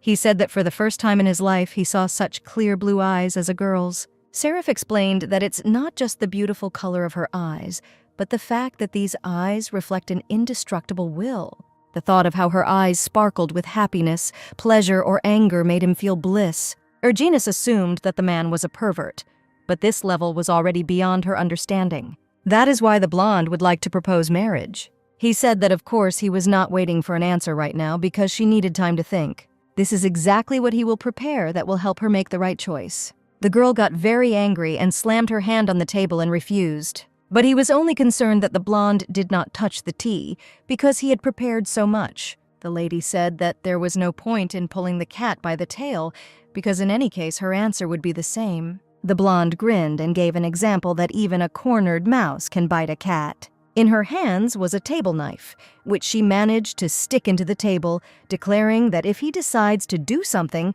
then he should think carefully about whether it is worth doing. Erginus was very annoyed by the fact that he was laughing.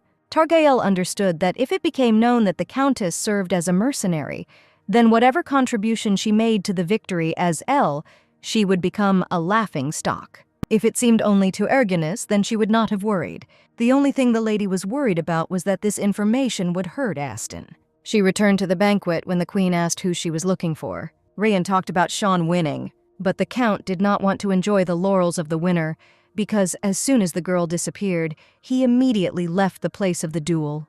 The woman introduced herself again and talked about her assistant. The queen wanted to ask her for something, but Erginus said that she had unscheduled matters. But she guessed that the lady wanted to go look for the Count, which she did not hide.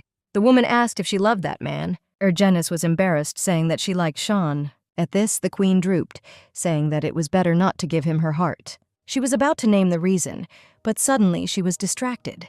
Rhaen bid farewell, saying that she was looking forward to their next meeting. The girl began to look for Sean in the garden, starting to scream at him. Approaching him, she tried to bring him back to his senses when suddenly he hugged her shoulders. He clung to her tightly, begging her not to leave him. Targael did not understand why a man who had both money and fame needed her so desperately. At first, Sean was just wondering where she had gone. The man searched the entire ballroom and headed into the garden, thinking that suddenly she was like those people, she had met someone she liked. And in this case, for the sake of her happiness, it would be right if he disappeared from the lady's life. And then Sean, as before, will be thrown out as unnecessary. The blonde asked to look at her, saying that their relationship did not boil down to the fact that someone would be thrown overboard. After all, the point is not that he does not obey her or she does not obey him. Even if he is a scum without parents, nicknamed the Cannibal Devil, and a vengeful freak who hates women who bullied him, she is still ready to stay by his side. Caraxes said that the women he met always used it and then threw it away, but Erginus was an exception from beginning to end. After this dialogue, the blonde asked for a list of women who had once offended her husband. She stated that she would like to avenge him. Having told everything to his husband, he said that Seraph learned about everything during an attack by mercenaries from Heglaton.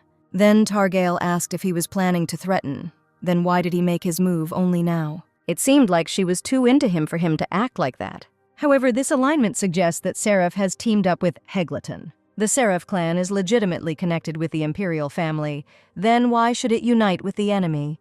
The man said that it would be strange if someone like him was subordinate to someone. Besides, the crown prince was never able to take control of him. Sean explained that if he spoke honestly, his words would be considered treason. Mark said that a message had arrived that the wives and daughters of nobles should also take part in the upcoming hunting tournament. This was an order from Her Highness, and the Duke had already been up all night preparing for the national parade. Erginus didn't understand what the hell this hunting tournament was. There was a report that many members of the noble families were teaching their daughters archery, so Erginus should not relax. Ivana exclaimed that their commander was magnificent even during archery. Having failed to hit the target more than once, the girl suggested secretly stunning the beast with a sword or club, and then piercing the carcass with an arrow. In this case, her main archer suggested secretly shooting the prey. The blonde had to watch the parade organized by Sean, but as luck would have it, she was seated next to Seraph. Just the same, he hastened to call the eyes and the Countess herself beautiful in order to attract attention. The man said that since he couldn't admire her eyes every day, he would try to admire them today. He had to be more active in order for her to give him at least a piece of her heart. The Count also said that they do not know what will happen in the future. After all, even His Imperial Majesty does not know what future will open before him. The girl realized that without any doubt he was planning something. Due to preparations for the parade, Sean didn't have time for the girl, so when they met, they hugged tightly. The people who looked at this immediately realized that Caraxes was head over heels in love. The queen shared that it was all too strange. She knew that Sean was clearly the same one, but then why did his essence not manifest itself in any way? The awakening was originally supposed to happen during the 100 Years' War. Judging by how he was still in human form, it seemed like someone was suppressing his energy. She immediately thought of Duke Seraph, but he did not take part in the 100 Years' War. During the last duel, with the help of Illwoods' power, she was convinced that it was he, the surest way to find out the truth, to touch Duke Seraph. But because of his mysophobia, it would be quite difficult to do something like that. If necessary, the queen ordered to pretend that she had stumbled and push him in her direction. Rhaen said she believed there was something special about Targael. After all, the hunting tournament is a banquet organized in her honor. At the tournament, the girl met the same guy she already knew. Sean asked if he and Erginus knew each other, to which she remained silent. The guy said that he and His Excellency were at the masquerade, so he had some guesses about this. The lady was not so frightened. She was so irritated by the fact that the number of those who know who she is inexorably growing. She seriously wondered if she should kill him. Erginus is already in a difficult position now since Seraph revealed it. They were also met by a merchant who did not understand how the wind brought Caraxes here. But the Count immediately said that he had come to pick up his wife's weapons. The boy said that all this time he really wanted to see her, but did not know how to contact the stranger. Erginus explained that if he did not shut up, she would attack, to which the stranger stated that the girl took him the first time and disappeared. He bowed, saying that, apart from his mentor, Erginus was the first one he lost to. Sean said that his wife kept his talent for fencing a secret, to which he replied that it should be publicly announced that Targael had not abandoned his fencing skills at all. The guy decided once and for all that he wanted to become a knight of the Targael family and was next to them. To this, the Count replied that this was simply unacceptable. He asked why they were refusing, because he just wanted to serve the Countess faithfully. But the Duke stated that since he wanted to become a knight of the Targael family, he could easily join the ranks of their warriors, although this was impossible. Erginus explained that you can prove your devotion without becoming a Targael knight. Caraxes offered to begin serving in the Order of Imperial Knights. It was a great plan, because Sean asked to become the eyes and ears of the Targael family. Seraph, riding next to the Count on horseback, said that today is ideal weather for hunting. He grinned because His Highness, of course, expects that victory will be his. But the blonde is looking forward to Sean's triumph with even greater impatience. And since they touched on the topic of hunting, the man said that the other day he had the chance to catch a wild animal. This brat didn't die even after he hit vital organs. And now he wondered what was the best thing to do. The blonde hinted that it was worth killing him in one fell swoop. But Sean suggested that they just watch him catch all the wild animals today and follow his example. But Caraxes is not sure that he will be able to cope with this task. The Count, just like the Countess, understood that Seraph was up to something. As expected from Sean Syraxis, he has the largest catch of animals. The man turned to his wife, asking if he had lived up to his lady's expectations. He immediately hinted that for victory, he was due at least a kiss. The couple merged into one whole with the help of their lips. They didn't even care about the number of people looking at them. The Count said that now it was her turn. She must return with victory, and at that very moment, he would return her scarf to her. Now she has another reason to win. After the hunt, everyone had returned a long time ago, but Erginus was still missing. Sean was already thinking that something had happened when suddenly the girl arrived. Everyone began to say that the Countess came empty-handed, and even if hunting was not her strong point, she could at least catch a squirrel or a bird for the sake of decency. But Targael said that she was not going to disappoint anyone because carts with loot began to emerge from the forest. It seems the Countess has captured all the animals released on the mountain. The man stated that, as expected, he should take more care of her. The king reported that thanks to the Count family of Targael, the honor of the empire was protected. The maidens from the kingdom of Rio turned out to be skilled hunters, which made him a little nervous. Rian said that the blonde's skills are admirable. Erginus was greatly relieved that nothing had happened during the hunt. The princess also congratulated the girl on her victory, offering to take a walk and chat in her secret techniques. She told her that the role of a hunting dog is very important. The lady also asked what the Countess was carrying on her belt, to which she replied that it was a travel flask. The blonde affably invited her to take a sip of some water, but suddenly one of the dogs broke loose from the chain and hastened to attack Her Highness. Targael kicked the animal to save her friend, but there was still a whole flock ahead. The girls did not understand why hunting dogs were behaving so aggressively. They attacked them, and Erginus took her dagger and entered into a terrible battle. The Countess was seriously injured because the dog grabbed her hands with his teeth. A bright stream of fresh blood sprayed out, the smell of which brought more animals running. Her dagger was stuck so deep in the carcass that it was simply impossible to pull it out, and there was no time. The blonde couldn't be sure whether she could deal with them with her bare hands. But suddenly, as if from the sky, a sword appeared, which the girl immediately took. She rushed to the attack to protect Her Highness. The one who threw this sword to her was Sean, who, calling her by a man's name, also rushed into a duel with the animals. Running up to the lady, he hugged her tightly. The hand was very painful. It seemed as if it had been bitten through. Realizing that his wife was wounded, the Duke took her in his arms, asking her to hold on as tightly as possible. He heroically fought back and began to run. The doctor to whom Syraxis brought the girl said that the dog's fangs were smeared with poison. He did not have an antidote with him. As for first aid, the doctor said that disinfection would be even more painful. The doctor asked to hold the Countess because it would be very painful when treating the wound.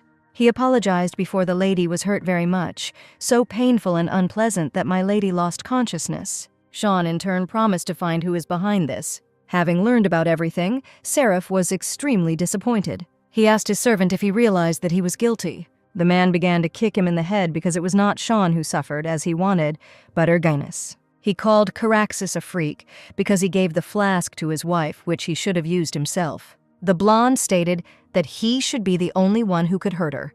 The Eleazar detachment also came to support the commander, saying that Sean had left for the Empire. Mark said that Her Highness the Princess almost died.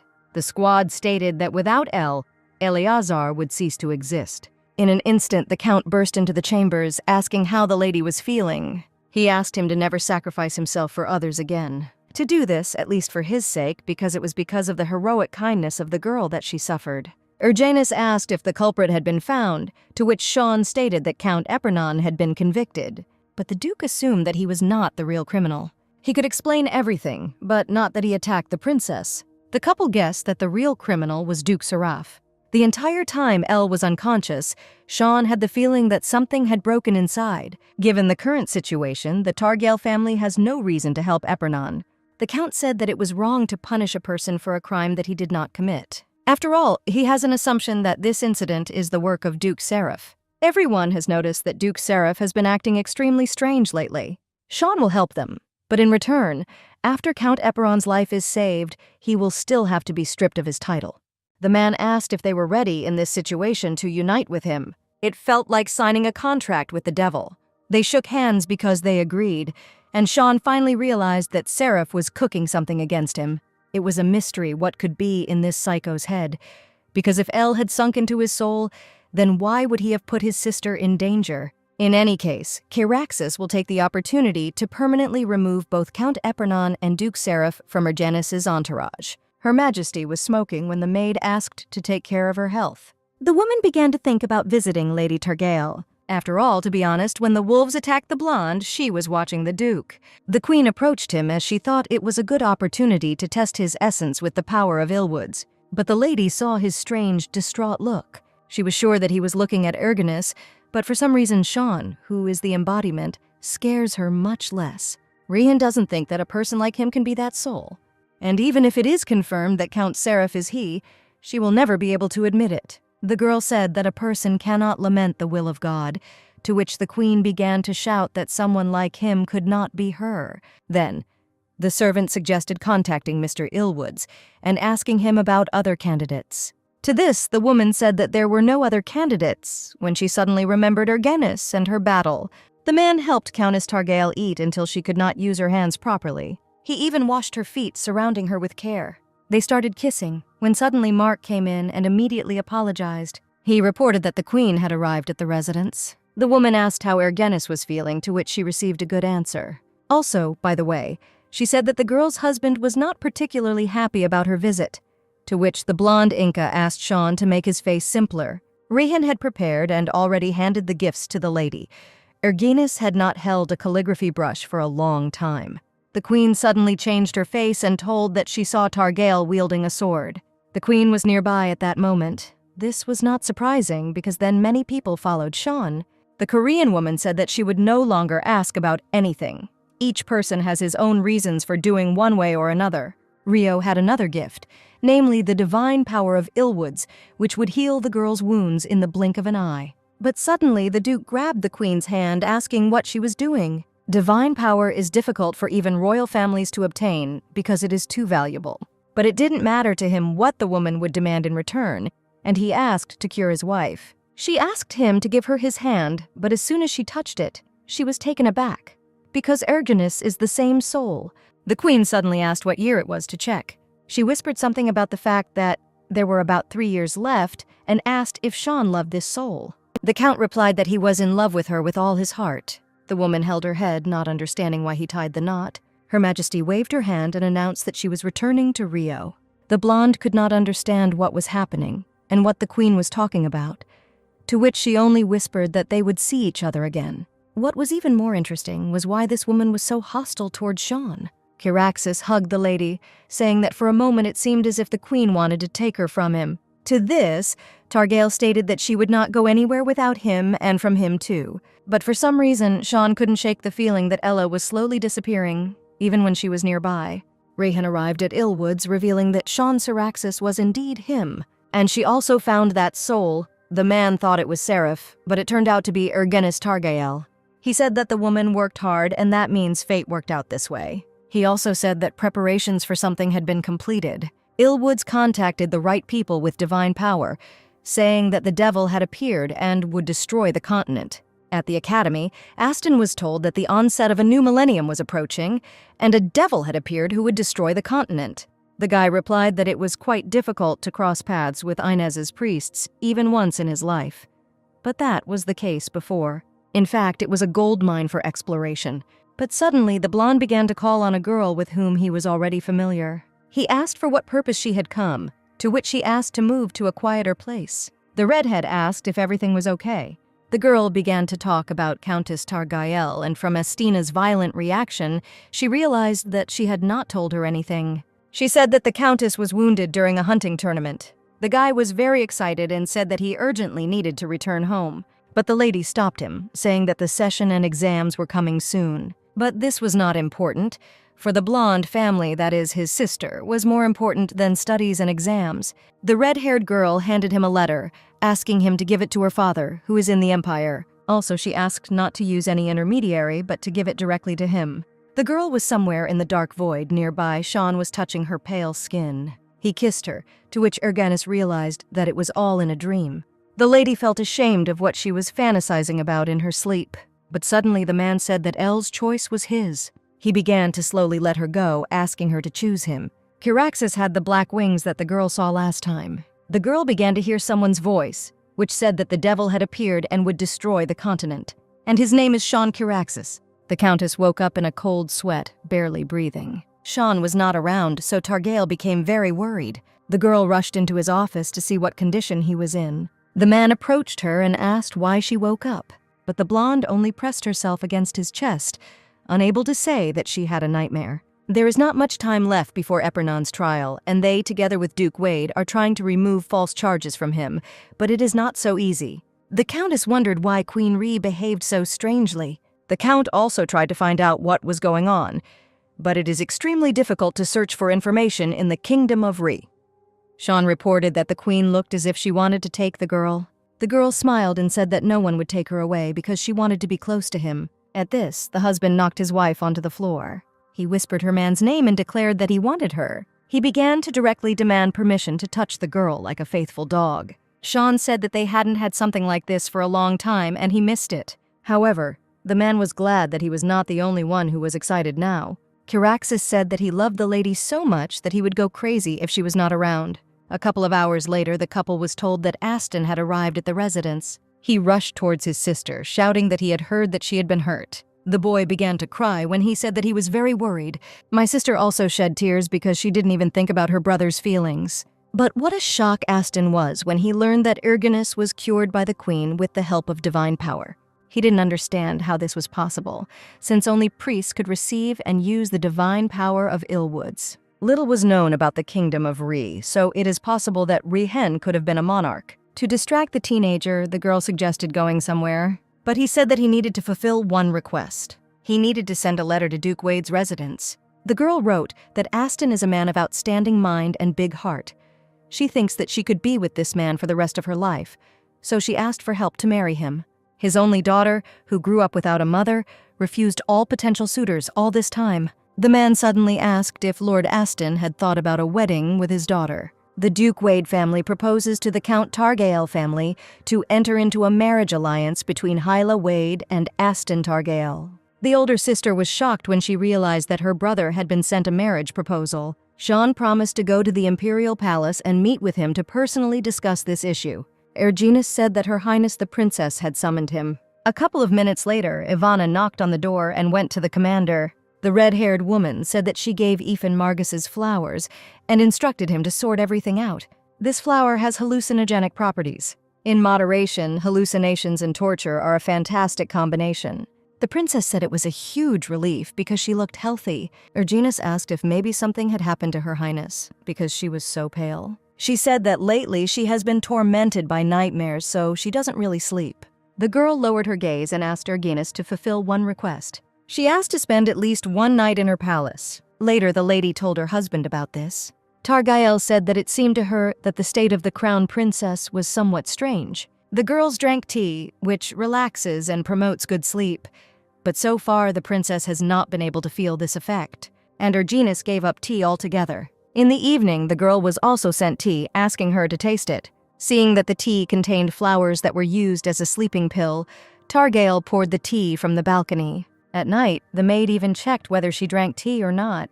She walked into the corridor, then hearing plaintive moans appeared in the chambers, seeing a man strangling a woman. The blonde said that if he didn't stop, she would scream and make noise. The countess asked the princess if she trusted. She asked to crawl into the blanket and open only at her request. The girl promised that she would definitely sort everything out. But the killer pointed a dagger at the countess, saying that he did not want big problems. The man handed the girl some medicine that helps her to dream a little in her sleep. Then she asked if she would forget what happened here after drinking, but the girl refused to drink it, hiding it. Therefore, she ensured the safety of the evidence. To this, the man said that she clearly wanted to die and rushed into battle. But the girl very easily recovered from his attacks. She said that his sword was too dangerous, so she took it away. Realizing the essence of the situation, the killer began to beg for mercy. But Erginus said she did not intend to kill him. But if he still throws away his skates, then nothing can be done about it. Therefore, she cut his throat. Targael lifted the blanket, indicating that the princess could crawl out. The blonde declared that this nightmare was over. As it turned out, they climbed on her every night, and she considered it a dream. For a long time, the princess was stuffed with hallucinogenic drugs, and then they did something similar. And the servants were clearly complicit in this absurdity. Suddenly, a sound was heard, and the girl deftly dodged the next attacker. At this time, Sean arrived to the man about Aston. The man said that it would be difficult to prove Count Epernon's innocence. He understood perfectly well that what happened was the work of Seraph, but the trial was just around the corner. And now, people continued to dig under Duke Seraph. In any case, his subordinates are far from him, but the man said that if you make the slightest miscalculation, a response will follow immediately. But Caraxes announced that he absolutely did not care about it. It would be convenient if he attacked them first. Then he could kill him with peace of mind. But if something like this happened, then perhaps he, Erginus, and Aston would have to flee. Elle will be able to show understanding. The Count knew that Targael was a talented warrior, but he never expected that he would thoroughly probe and be able to find the weaknesses of such high-ranking figures. If we consider him as an enemy, then he is worse than the devil, and as an ally, he can easily replace an army of 10,000. By the way, Sean started a dialogue about his daughter with Aston. The red-haired man said that he would like to hold the wedding ceremony as soon as possible. The holidays are just around the corner, so everything can be arranged at this time. He said that this wedding was the romance of the century. Although he is not its representative, a centuries-old noble family and a newly created noble family. Caraxes was surprised that somehow Aston seduced the Duke's daughter. Reef immediately asked for forgiveness for distracting the Count from his work, but he was told that only the maid of honor wanted to see him. Miss Fiora entered the office. She said that Lady Erginus had sent her. The lady asked the girl to go to bed in another bedroom today. It was a huge relief that it was Fiona who came to them. The princess said that for the first time in her life she slept so well. Her Highness stated that in fact the ducal couple Seraph were killed by Enoch Seraph. But even part of the suspicion did not fall on him. It must be all because the Emperor trusts Enoch's. But nevertheless, he killed his own parents, and the princess said that they were not ideal. Enoch's does not understand the mistakes and ignorance of others, or rather, he does not understand people at all.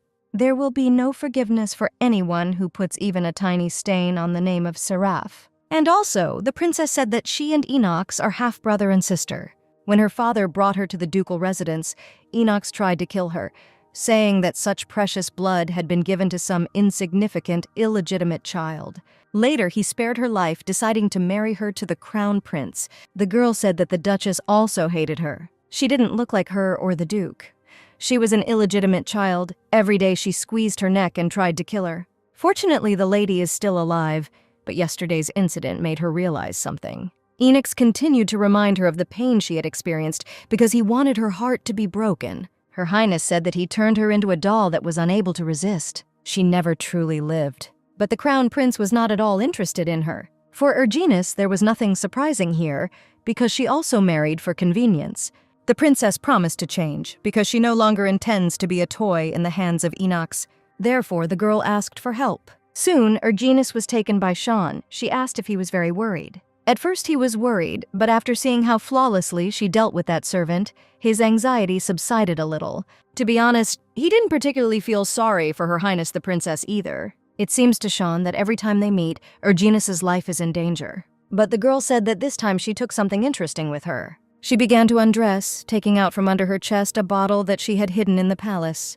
The girl explained that it was a hallucinogen from Margus flowers. The Countess asked to organize one meeting for her with Duke Seraph. Meanwhile, Reeve and Mark caught the Count and tied him up. They thought that this man wanted to harm their madam. More precisely, it was about Her Highness the Princess. The document said he pulled a knife on Her Highness. Mark stated that they need to get some information out of him, so it is worth controlling his power so that he can speak. The guys thought that a couple of blows, and he would tell everything. Count Caraxes and Duke Saran have not seen each other for a very long time. Sean asked me to say something and give him some time. Seraph continued to irritate the man by asking how the Countess was doing, because he dreams of her sky-blue eyes every night. But he also decided to prick the blonde, saying that while he indulges in his fantasies, he spends passionate nights with his wife. Targael said that information reached him that in the Imperial Palace, some kind of perverted servant wandered around at night and strangled one person. Seraph never thought that Elle would decide to stay in the princess's chambers. Erginus's decision made it possible to set up a net for this freak. Sean offered to share dinner with him. The girl dressed closed and said that she would be gone for a while. She explained that she would go with the Eleazar squad. Rumor has it that Duke Seraph tried out all the blue-eyed prostitutes. He was going to visit the brothel and make inquiries. To be honest, Erginus planned to deal with his past. She said that the woman who became his first tormentor is now in a brothel. She is the cause of Sean's injuries. The girl wants to decide once and for all whether she should face what happened or turn a blind eye to what happened. The blonde asked not to push herself too hard because she was the first to go there. In that case, Caraxes asked to go along. The lady asked how the interrogation was going. The Count said that he had entrusted this matter to Reeve. But Sean said he doesn't really care about his past. He knew that she was there, but he did not do anything, even knowing her location. But not at all because he forgave or forgot about what happened. It's just that those events don't mean anything to him. But when the lady said that she would go there for his sake, the situation completely changed. The man compared the lady to a rope, asking her to tighten a tight noose around his neck so that he would not be able to take a single step. He began to bite her hands, begging her to let him feel that he was being held tightly. Caraxes stated that he wanted to be in the clutches of his wife for eternity. Therefore, she will have to hold him tighter. But suddenly, Mark opened the carriage, informing us that we would have to go further on foot. The guy told Erginus that this woman was not capable of having children. The husband tried to come to terms with this, but due to his wife's constant affairs, he eventually filed for divorce. And she, accustomed to a rich life, needed money. She decided to sell her body and ended up here. A man greeted them, suddenly seeing who had come to them. It was immediately clear that they were aristocrats. He concluded that since such people came to such a wretched place, it means they have strange sexual inclinations. He asked which women their guests preferred. Elle stated that he needed Rabia, to which he was surprised that they chose an old prostitute for a threesome. But when he saw the bag of gold coins, the owner said that he would bring her soon. The room was simple, or rather one bed and tools for fun. That woman came out, declaring that it was a great pleasure for her to serve such honorable guests. But suddenly raising her head, the prostitute saw Sean. The woman tried to hug him, asking if he had come to save her from this hell. But Erginus pushed her to the floor, saying that she had been holding back for so long. Elle screamed that she didn't dare someone else's husband. The eyes of that child drove the lady crazy, which is why something connected them. The prostitute said that after that incident, no matter who she slept with, all her thoughts were only about him. For some reason, she thought that he had come because he was also thinking about her and missed her hugs. The blonde was annoyed that this woman was acting as if she had reunited with her longtime lover. The girl noticed that Sean could barely contain his anger. The old woman was surprised that Caraxes would marry someone who didn't even look like a woman. She screamed, asking him to say that this was a lie because most likely he was simply forced to do it. The psychopath started laughing nervously, begging him to tell her that Sean loved her. But the Countess wanted to quickly bring her to her senses by slapping her in the face. She grabbed her by the hair, telling her that lately she has been constantly encountering crazy perverts and has realized something. She said that for people like this woman, the stick cries. The lady began to laugh because the woman herself wanted to flog Caraxes, but she herself did not like receiving blows. But the prostitute started screaming that it was for educational purposes. Seeing how Erginus beat his offender, he laughed. A man's soul is filled with joy at the thought that a lady is standing behind him like a wall. The psychic said that Sean could not do this to her. The woman was clearly still obsessed with her stupid past. Sean said that she would be torn apart by wild animals, or she would change hands in a brothel. He didn't care at all. And all because this non-entity is an empty place for Count Targael. He kissed his girlfriend's hand because you shouldn't get your hands dirty over such insignificant trash. Erginus asked the man to leave because she wanted to make the finishing touch. For starters, play with a whip that she loved to use on Sean. Leaving the room, he ordered the owner of the brothel so that he would not hear, not to approach that room, and to go in as soon as the sun rose. Also, the Count gave money for cleaning up the corpse. Having finished, the blonde went outside, seeing her squad, which began to wait for instructions. She said that she and Sean would leave first, and they would deal with the woman together with Kilua's guild. It is strange that when Caraxes first crossed the threshold of that woman, it was raining, and today it was raining too.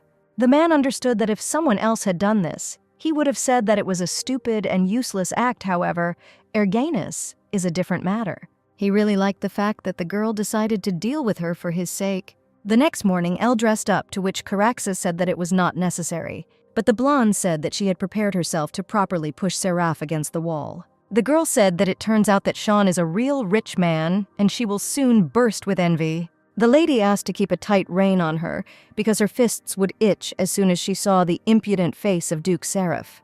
But he replied that he was not sure that he was able to stop her, although on the contrary, he himself would be able to hit him. Arriving at the restaurant, the son of Marquis Getyon himself tried to get the opportunity to dine in this place. He was one of the main figures of Duke Seraph's faction. That man stood up and made eyes at Erginus, saying that Hyperion was closed today. He said that he knew a good restaurant nearby, offering to go with him. He behaved exactly like Seraph, to which the Duke declared that there was no need for this. And all because the Count booked the entire room for today. Finally, Count Seraph arrived. Adam finally realized that Targael had a meeting planned with his master. The blonde suddenly smiled and asked what the brunette had forgotten here. The Duke hated it when things didn't go according to plan. That idiot dug his own grave. The man greeted the Countess, saying that she had a wonderful bracelet. But suddenly, Adam shouted that Countess Targael was very tactless, to which Sean seemed to be going to challenge him to a duel. Caraxes demanded an apology because he was ready to kill him, even for this phrase. Seraph suddenly declared that only the guy was behaving tactlessly, because he had interfered in his conversation with the Countess. He asked next time to come to him with his father. But the devil again said that he remembered the insult to his wife for a very long time. Finally, according to Seraph, they have driven out all the small bugs, and we can move on to the main thing. The man asked what they wanted, since they had already prepared a meeting with him. First, there is something they would like to pay attention to. She was talking about an accident during a hunting tournament. The blonde said that it was Seraph who stupidly organized it. Then the man asked what she would do if it was not his fault. There was something else, drinking Her Highness with a decoction of Margus flowers. Fear and anxiety appeared on the Duke's face, which forced him to repeat these words. He started shouting that the princess was his blood relative and he had no reason to do something like that. Elle was surprised that the Count decided to play the role of a loving brother. The lady hit the table with her hand, saying that whatever he had done so far, and what he was going to do in the future, she was not the least bit interested. After all, it's none of her business, so she's not going to worry about something like that. But Erginus will not tolerate Seraph touching her people. In any case, she cannot be called a good person. During all this time, she has killed countless people on the battlefield. The lady will not say that she fought for justice. She is simply ready to do anything to protect the people close to her heart. Taken aback, the man asked if Her Highness was one of her people. Then he wondered why she liked that child. But to protect something, you need strength. And even if she has some strength, it is absolutely useless in front of him. The Count directly stated that he wants to destroy her very essence. A pleading look with tears flowing from those stern eyes, he goes crazy wanting to see such a picture. But suddenly, Sean said that they had evidence in their hands, or rather a pledge, that Seraph would not want it to be made public. He began to put forward demands. Firstly, a man should not approach them and interfere in the big affairs of Targael. Secondly, at the trial of Count Eperon, he must prevent the death sentence from being imposed. And finally, the man must remove his hands from Her Highness. To this, the blonde said that these were impossible conditions. Seraph became angry and shouted that then he would have to make it public that Countess Targael was Elle of Elazar. Not only that, he will tell it in front of those they so desperately defended. The man smiled because Targael would be in an extremely difficult position when her identity was revealed. His Highness the Crown Prince will also be disappointed. The Count, whom he trusted so much until now, hid such an important secret from him. Sean could put up with anything, but he wouldn't put up with his wife getting hurt. Seraph began to mock, asking what this couple would do now. But Ergenis understood that she could at least kill him. It was okay because he and Sean had a completely different goal. Recently, there have been rumors that a thief is breaking into the houses of noble gentlemen. However, that thief steals not only valuables, but also important secrets. Seraph's eyes grew alarmed, his lips parted, and sweat dripped from his forehead. The blonde smiled and asked if the man had closed his door. Today, Targael's goal is to gain time to rob an empty house. In this insidious plan, Ivana distracted the guards. She began to ask if there was a side door, to which he did not understand how the lady got here. The man began to look for more guards, finding them lying on the floor. Soon, the same guard fell on the asphalt from a blow from Eleazar's detachment. There was one problem. They knocked out the guards before they could answer where the door was. Ivana began to try to pick the lock, noticing that the swordsman was staring at her, to which she asked if he had fallen in love. The inside was truly immaculately clean. Even the carpet looked as if it had just been bought. The team decided that they needed to turn everything upside down here. But suddenly, the men noticed a letter with content that was not at all suitable for the current weather and the Duke. They began to read. It really was written about cool weather, but it is not known to whom these lines were addressed. They did not understand whether there was a person with whom Duke Seraph could exchange in such a relaxed manner. In the letter, Ivana discovered a code from a codebook. Seraph probably used this book most often, so they simply need to find several tattered, dirty books among the crystal clear ones in this room. Having found it, the girl began to solve the problem, or rather, to decipher everything. Having completed it, Ivana screamed. As it turned out, Seraph was in contact with Hegleton. The lady guessed that his goal was to reignite the 100 Years' War. The fact is that during the war, Crown Prince Ray was absent from the Imperial Palace and Seraph sat in his place. It was hard for Ivana to understand this because this was really the only reason he was going to start a war. The girl also suggested preparing a small surprise before leaving. When the owner of the estate returned, a real mess awaited him. Arriving there, he was immediately taken aback when he suddenly noticed that the codebook had disappeared. The blonde was wondering how the same thief, according to rumors, realized what exactly needed to be stolen. The Duke ordered the maids to immediately remove the dirty carpet, when suddenly a red liquid flowed from under it, namely, a chemical solution that contributed to the whole fire. Seraph began to laugh hysterically. His voice sometimes broke into a scream, and he, covering one eye with his hand, guessed whose hands it was. The psycho screamed that Ergenis was what first made his heart beat so wildly. Ergenis also heard the news that half of the new mansion had burned down in one night. She immediately realized that Ivana could not have done it without her, because it was not about an ordinary fire. Mark was surprised that Ivana had such characteristics. He concluded that each member of the Eleazar squad has an explosive temper. The blonde said that her guys are very temperamental individuals. If they received one blow, they should hit back 10 times in order to feel better. In this case, the man realized that they needed to pay special attention to the welfare and well-being of the Eleazar squad. From other matters, Sean took Elle's hand and asked if they could have a little date. He brought her to dinner, and Ergenis didn't even understand when he managed to prepare all this. The man said that he had been so busy lately that he could not even spend time with her over a cup of tea. The blonde suddenly apologized because she did not ask Ivana to set fire to Seraph's residence. At this, he just laughed, because he was incredibly interested in how furious Seraph had become. The most important thing is how he will behave during the trial of Count Epernon. Still, there is nothing good in the fact that Targael's second personality will be revealed. Sean said that the publicity would not be bad and attacks would fly towards Targail. But suddenly, the Count left the table and asked what exactly the ale was afraid of. The blonde said that it was just fear of the unknown. But the man replied that no matter what happened, the fact that she was Countess Targail would remain unchanged. If he had to choose between Erginus and the Valois Empire, Sean's choice would fall on the girl. Caraxes smiled and took her by the cheek, pulled her towards him and kissed her. He reached for the girl's breasts and also asked if they could make love right there.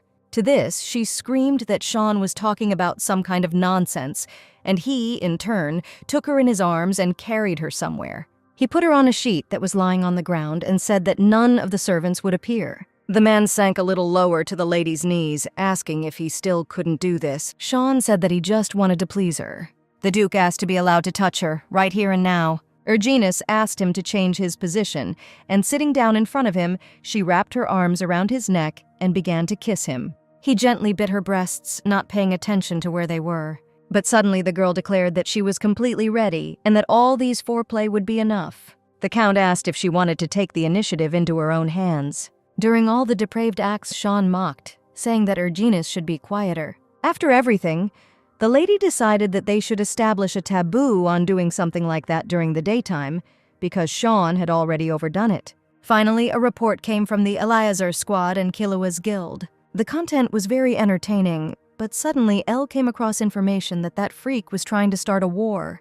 The man immediately realized that with this he could tighten the noose around Seraph's neck, and locked in the dungeon of the Seraph residence, these are numerous girls with blue eyes. Most of them used to work in provincial brothels, all have makeup on their faces, and each is dressed like a doll. To begin with, they will all receive treatment at the Targail estate. As soon as they are able to speak, they will be able to become important witnesses. The same goes for the servant who was involved in the incident with Her Highness, the Princess.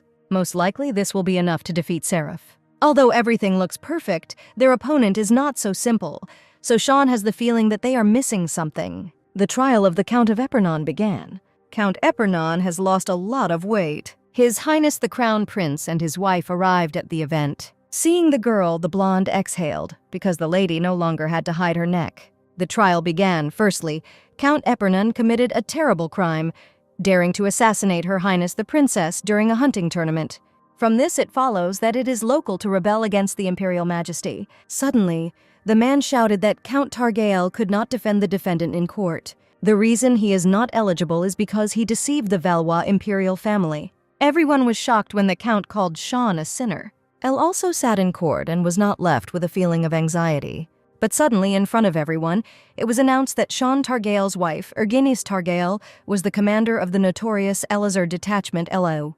It was also reported that Count Targail knew about this fact, but hid this fact, thereby deceiving the Empire. Therefore, the priest demanded God's judgment over Elux. The devil shouted that he was against it, and these were absurd demands. Everyone then learned that the Countess posed a greater threat to the Imperial family than Count Epernon, over whom a trial was currently open. The judgment of God is literally the creation of a situation where a person is on the verge of death, and the verdict of the guilt of the accused is made based on whether he managed to miraculously escape or not. Sean stated that he would under no circumstances accept this demand.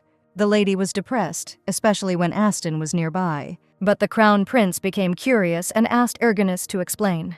The girl knew very well that this was the work of Seraph. Elle stated that there was no need to hold God's judgment. She also added that she is actually Elam from the Eleazar squad. But everything was more complicated because the Crown Prince was told about this before the trial. Seraph adhered to the rule that when the hunt ends, you need to get rid of the hounds. The man indeed sent his spy to Hegleton, but the Count falsely assumes that he is in cahoots with Hegleton. And as evidence, he provided information that he managed to find out through a spy. The only one who was truly for Targail was the Crown Princess. Since the lady herself admitted her guilt, she should be judged to the fullest extent of the law. As the lady thought, everything turned out in such a negative way. The priest demanded that the entire Targail family be punished. There was nowhere to go, and Erginus stated that it was she who inherited the fencing talent of the Targail family. Since she is a woman, she could not become a knight, so in order to protect her family, she had no choice but to hide her identity and gender and become a mercenary. The girl will not deny the fact that Eleazar received material support from the imperial family. But this is only because the loyalty of other members of the detachment, besides her, is determined precisely by money. She argued that if she were to fight for her own benefit, then she should side with Hegleton. After all, Eleazar's detachment, together with Sean, killed the entire army of Hegleton. At that time, their enemies tried in every possible way to lure them to their side. They had already rejected all their proposals and remained on the side of the Valois Empire. The blonde asked to remember that only thanks to their loyalty they brought victory to the Valois Empire. The prince began to shout that the girl dared to talk about fidelity when all this time she had been hiding the truth, deceiving the imperial family. Then Sean burst into the dialogue, asking if he went to the disputed borders with Hegleton, would he win for them? The man asked if he could ask his wife then, although what he did was the same as signing his own death warrant. After this, the trial of Count Eperon somehow ended. He was not sentenced to death, only deprived of his title. To put it simply, Count Epernon took responsibility for the crimes of Duke Seraph. But in this country, decisions about what is right and what is wrong are made through force. We can say that Count Epernon should save his life. The prince demanded that Count Targael follow him. He would be delayed a little, so he asked the countess to return home first. And he kept wondering why during the tournament she had such a huge booty. He heard that she cut down a hunting dog with one blow. A woman who became a mercenary is considered base. Everyone was sure that she was simply seducing everyone left and right. The girl demanded that if anyone had something to say, they should come forward. The priest stated that he would never believe that she was able to survive that war, relying only on her sword, because perhaps she provided some services to Hegleton's generals. Erginus got angry and suggested that if they did not take her word for it, they should arrange a duel right here and now. But it would be worth putting your lives on the line in this fight. But suddenly, Aston stood next to him, saying that if his sister continues to aggravate the situation, then nothing good will come of it. The sister just realized that without even blinking an eye, her brother had become so big. The guy turned to her and suggested that she return home. He took her hand to lead her out of the building of shame and ridicule. The last thing the lady saw was Seraph's evil, victorious smile. The prince wanted to talk about the matter related to Hegleton. It seems to him that Sean had some misunderstanding regarding the role of Duke Seraph. Whatever, Seraph was sure that Erginus's identity had been revealed by blinking his eye. The initiative was intercepted. The man had already discussed with Elle that he would not mention the case of blackmailing Her Highness, because it was clear from her that she was too worried about the princess. Sean immediately realized that this freak was not interested in anything other than saving face and imperial power. It turns out that in the current situation, those women are the only weapon they can use to attack Duke Seraph. But as a result of such an attack, the damage caused will be insignificant. The prince stated that Targael greatly disappointed him, and he treated him like his own brother. And this was said by a man who was ready to strike him as soon as that creature said a word. The man continued that Sean was the only one he could trust with his back on the battlefield. After this, he whispered that it seemed that His Majesty would soon return to Inez's arms. Most likely he would not survive this year. After the coronation ceremony, he had big plans for Caraxes. The crown prince asked to confess honestly why Sean asked to be sent abroad. But he voiced it earlier because this is redemption. The man suddenly shouted that when he took the throne, he would give the duke another title. Therefore, he demanded to divorce Erginus and wipe out the Eleazar detachment from the face of the earth. To such a request, the count naturally refused. He was informed that if he continued at this rate, he would be on the path to death. But Sean said that as long as Ale is next to him, his path is life. Coming out of the office, he saw Seraph on the threshold, clearly pleased with his victory. The blonde said that today's court hearing was entertaining. The nobles seemed delighted that the Targael family's talent for the sword has not dried up. The man asked if he should share ways to correct the current situation. He smiled devilishly and declared that Sean would have to hand Erginus to him, like the last piece of meat on the plate. After all, if everything continues in the same spirit, then they will again return to a time when they had neither fame nor wealth. But in an instant, evil hands grabbed his pale neck, telling him that even if Seraph offered 100 of these insignificant titles, they would not give up to him in vain. The Duke was surprised when Sean announced that he was not one of them who was obsessed with noble status. Caraxes ordered not to dare to make his wife the object of a transaction. She is not a woman who can be treated in such a way. And henceforth, Seraph does not have the right to detain his woman, because if this happens again, he will not look at the fact that this man is a duke. Aston, leading his sister out of the building, asked her forgiveness. After all, thinking about how many difficulties she had to endure during all this time, he is angry because he did not become someone he could not rely on. All the time that Erginus spent on the battlefield, risking her life, he calmly studied at the academy. But the girl said that she should apologize. The guy said that he would make every effort to become a person who would be her support. The man returned to the girl, asking if anything had happened while he was gone. Caraxus ordered everything to be prepared for the council. From today, the Targal families and the Crown Prince are in confrontation. Duke Seraph seizes the initiative regarding his conspiracy with Heglaton. Any actions on their part will be useless. But the fact about the princess was not revealed on the initiative of Targal. She thought a lot about that incident and came to the conclusion that it could become a serious problem for Her Highness's reputation. If it becomes known that the servant periodically entered the princess's bedroom at night, then whatever the truth, this situation will be surrounded by unpleasant rumors. Sean said that this is why the time has come for the second stage. By the next stage, Sean meant the rebellion. The Crown Prince with Duke Seraph turned their swords on the Targael family. Caraxus was honest and clarified that their target was Erginus. First of all, you need to go to the border and, avoiding the eyes of the Empire, combine your forces and then strike at Valois. The Count also asked what the Council's opinion was on this matter. Mark and Reeves stated that they were ready to follow Mr. Caraxus to the very end. Eleazar also said that they would follow him like a mountain. The girl was very surprised because all this time she has been receiving so much care and love. For her sake, Sean is even ready to commit treason. Erginus approved this plan, or rather to raise an uprising. The couple kissed each other's lips while holding hands, but Erginus suddenly announced that now was not the time for this. The Duke asked if there was anything more important than their relationship. The man said that he was ready to do anything for his wife. Epernon, the current situation made his hands reach for alcohol. Sean demanded to speak with neither. The man said that now His Highness listens only to Duke Seraph. Its political circles can safely be called the Kingdom of Seraph. Any relationship with the Count could have a bad effect on Sean. At least he's a little better than Seraph. The main reason that he contacted Caraxus was because of his Hela. She was just coming to Aten when Erginus offered her a cup of tea. Aston suddenly asked if Lady Wade knew what happened in the courtroom a few days ago. The girl understood that she came because she loved her brother. The blonde said that there was nothing good about having a relationship with Targael. Then the girl asked directly if Aston would marry her. He tried to explain to her that the road he was following from now on was thorny, and he just can't let her walk on it next to him. If he marries her, he will have to inherit the ducal title of House Wade. But Aston cannot devote himself only to the ducal House of Wade. But Hyla said she is not one of those people who is interested in dresses or baking cookies. She knew the blonde would reject her, but at least let her finish talking. The redhead said that this guy was different, because he accepted her without any prejudice. She was literally tearfully begging the boy to marry her.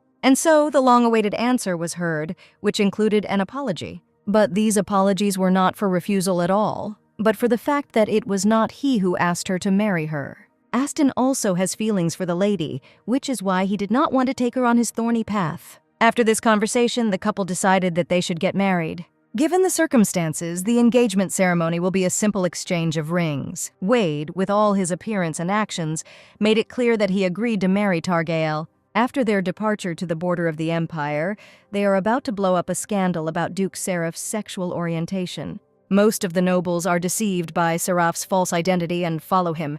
So if a scandal breaks out, there will be turmoil among the ranks of the nobility.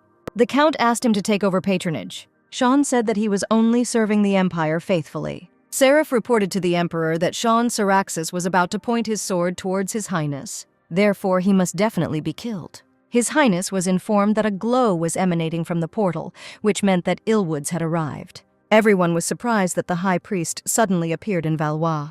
Having met the man, the priest immediately blessed the Emperor. Even with the status of monarch, not everyone is able to see the priest of Inicism. Illwood said that he needed to meet with very important people. This was serious because he wanted to see the Count couple Targael. The princess invited Count Targael to a tea party. This was their first meeting after the end of the trial. Her Highness stated that it did not matter to her that the girl was from the Eleazar squad. On the contrary, she thinks the lady is amazing. The lady wanted to say that no matter who Targael was, for her she would forever remain a dear friend. Erginus was extremely surprised when Sean agreed to go to a tea party with women.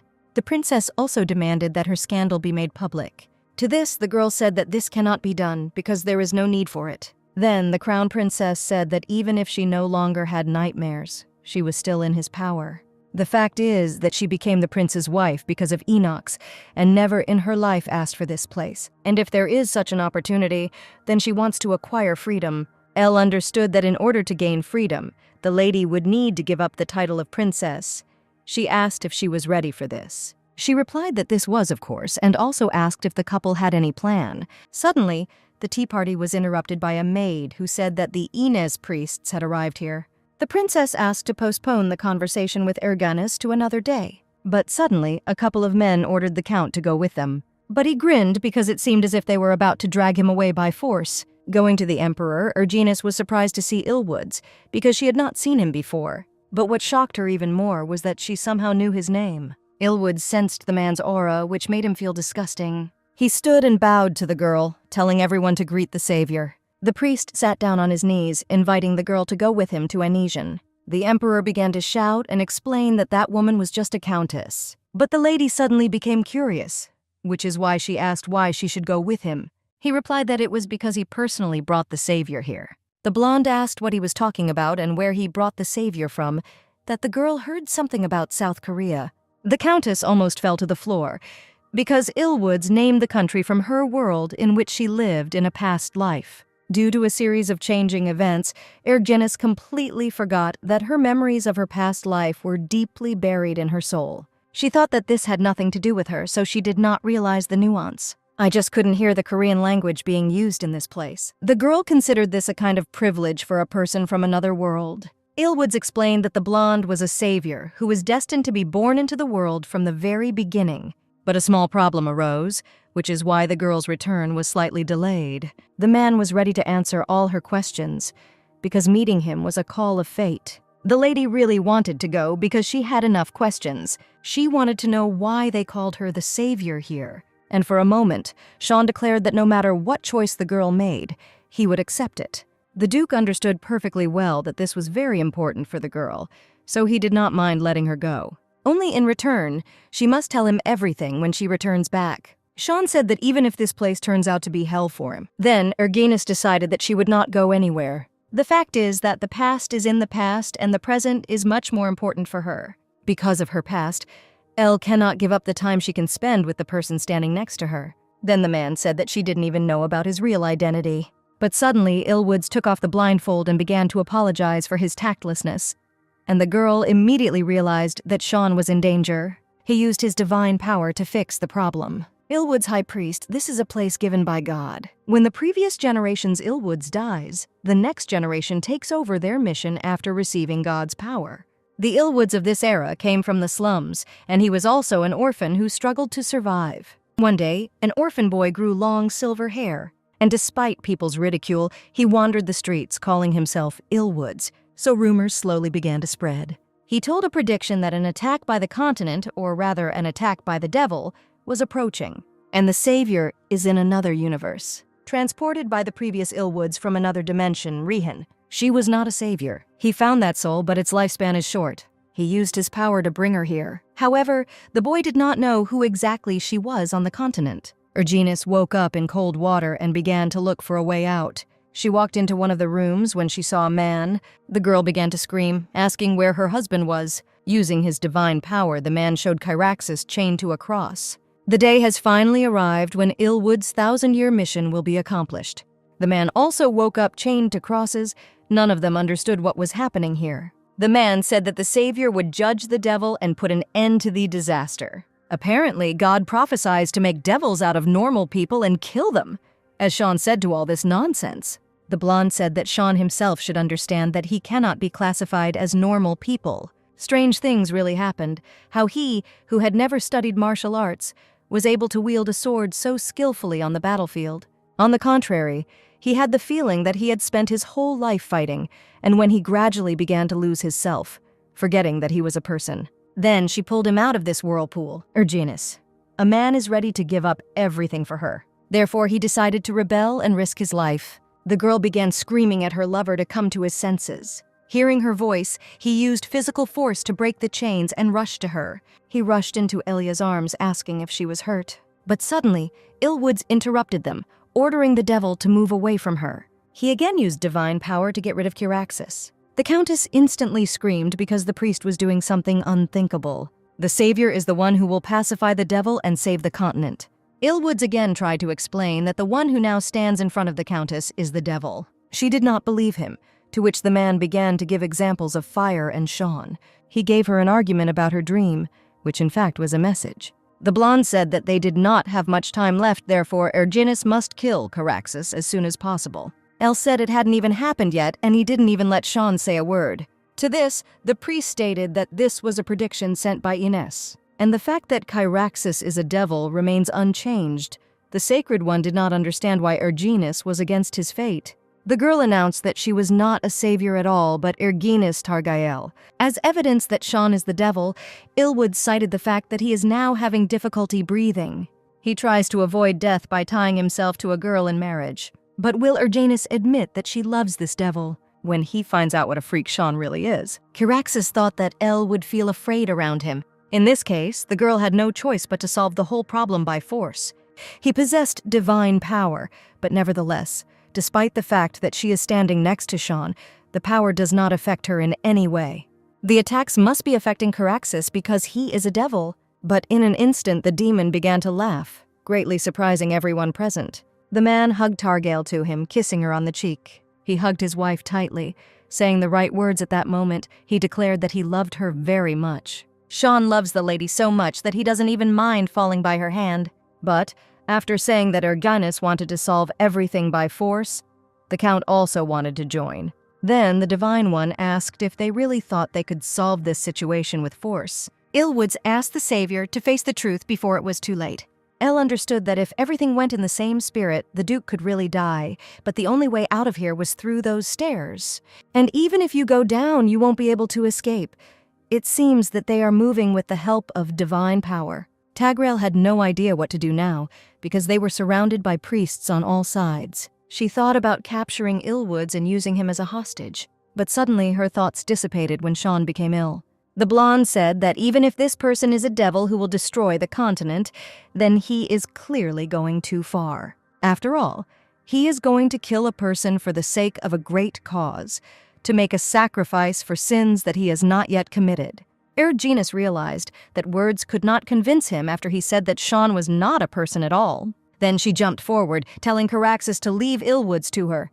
The man began to fight off the other priests while they tried to protect their master. The air next to it became denser and denser, but the lady was still able to break through, taking Illwoods by the hand. Later, another move came in, twisting the priest and taking him by the neck. After this, the Countess demanded that they be released from here. But Illwoods only smiled, asking how someone who was just barely breathing could cover Targael's rear. Without noticing it, Erginus, as usual, relied on Sean. The blonde asked to take a look for herself, when suddenly she saw Sean transform into his real appearance. Illwoods tried to restrain the demon with his power, forming magical chains. He began to talk about how the monster had shown his true face, when suddenly the blonde ordered him to shut up. In this case, the girl offered to show what a real monster is. The Countess grabbed him by the throat, asking the others to listen to her carefully. She, whom everyone calls the Savior, also heard on the battlefield until her ears were ringing that she looked like a monster. And if they don't want to see Illwood's head fly off his shoulders, then they will stop immediately. When this happened, Sean fell down and the chains disappeared, thereby fulfilling the girl's order. Elle ran up to him, carefully examining the new appearance. But the man turned away, asking not to look at him. He said that his current appearance is ugly, and he would not want his wife to see him like that. Erginus approached the devil and kissed him, saying that he was not ugly at all. After the kiss, it was as if a miracle had happened, and Sean returned to his normal appearance. During the 1,000 years of Illwood's life, he went through countless deaths and rebirths, searching again and again for a savior, and while this process was repeated, he fully believed the idea that their savior would be a perfect and moral saint. That is why he believed that when the Savior saw the true face of the devil, he would, of course, hate him with all his heart. And he would not hesitate to take his life for the sake of peace. But the Savior he saw was different. A man's mission that has been going on for 1,000 years. If the Savior chooses the devil, and watches the destruction of the continent. Then what should he do? Illwoods approached the couple, thinking that it looked like he had been rescued. Perhaps the fact that they got married was destiny in itself. The saint seriously thought about the fact that he could be wrong. The girl said that the savior he wanted to see was not here. That night, the blonde concluded that perhaps murder was not the answer. The lady asked what kind of place this was, to which he said that he comes here when he wants to be in peace and quiet. Suddenly, the priest asked if they knew the last verse of the prophecy. He thinks that the Illwoods, on the contrary, continued to add and subtract, thereby interpreting the prophecy as they pleased. Initially, by turning into a demon, Sean lost the opportunity to become human. Sean Kirksus, albeit partially, has truly turned into the devil. But the Savior returned him to his former appearance, with the help of love and tenderness. This is a real miracle, which is called the salvation of the continent. It turns out that as long as Erginus is next to her husband, trouble will not happen, but the priests of Inez will still look after them.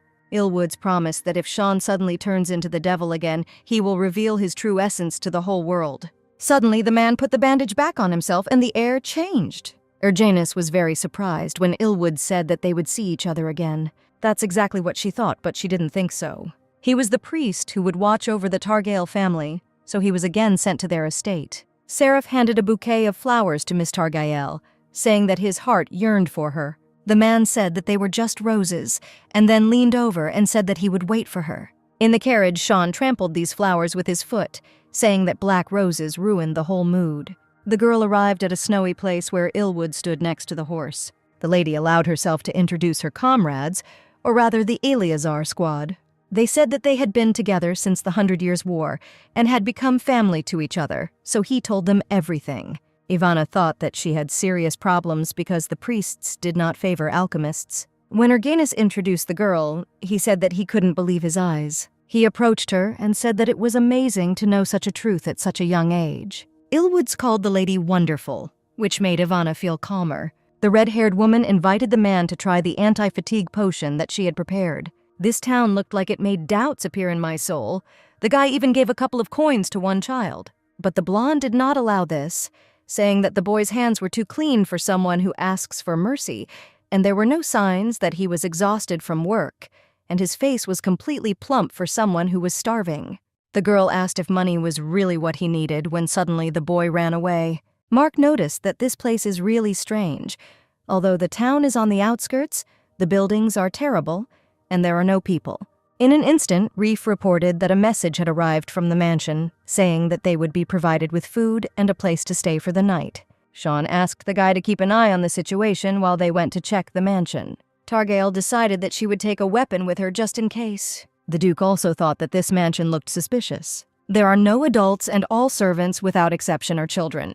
And the owner of the mansion wears a strange mask. Entering the room, the guys were met by the owner, wearing that same strange mask. He introduced himself as Rayon, saying that he was forced to wear a mask because of the scars on his face. Since they were his first guests, he made every effort to provide a warm welcome. But suddenly, in order to eat, the owner took off his mask and his face was completely fine. Ivana suddenly jumped up, pointing her finger at the man, and also declared that he was Theron.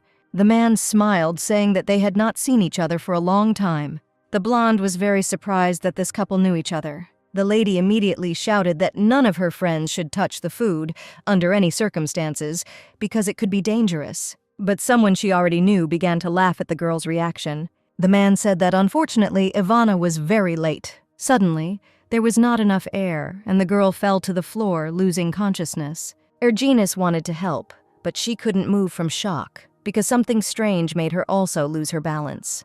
The Countess woke up in a dark place. Her hands were tied, and it was still difficult to breathe.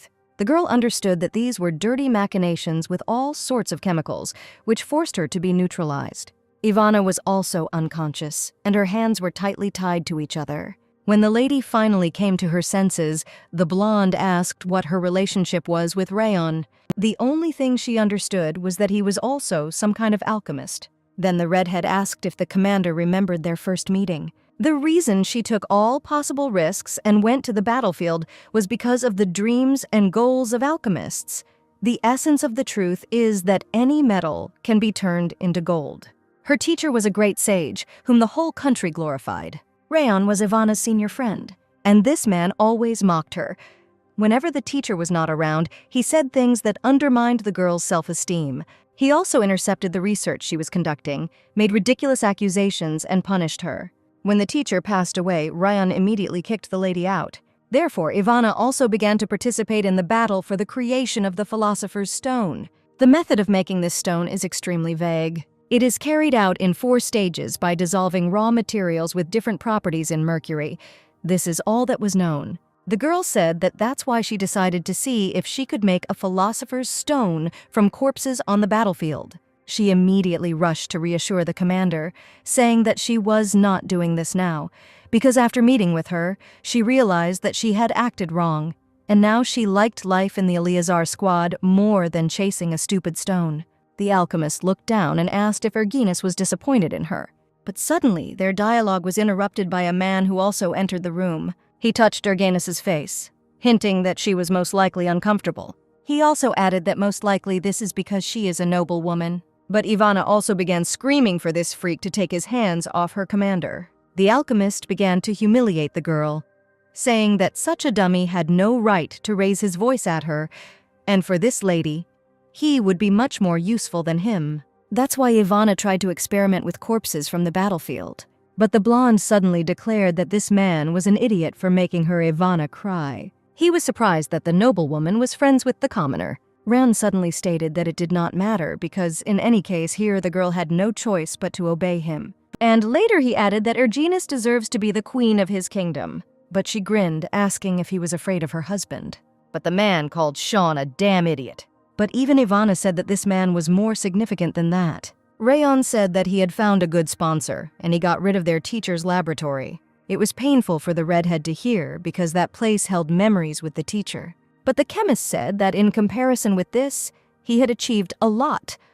Or rather, he had created the Philosopher's Stone. The girl began to think that her commander was suffering, and all this was because of her. Then Ivana asked to show her the Philosopher's Stone, but the man said that he would only show it when she began to beg for forgiveness and became his assistant. But the girl accused him of lying, which is why he ordered him to be careful with him. The man said that, having set their sights on the king's place, the hillbillies voluntarily chose him and even sent their children as servants. He said that at first there were people who coveted the stone, so they used force.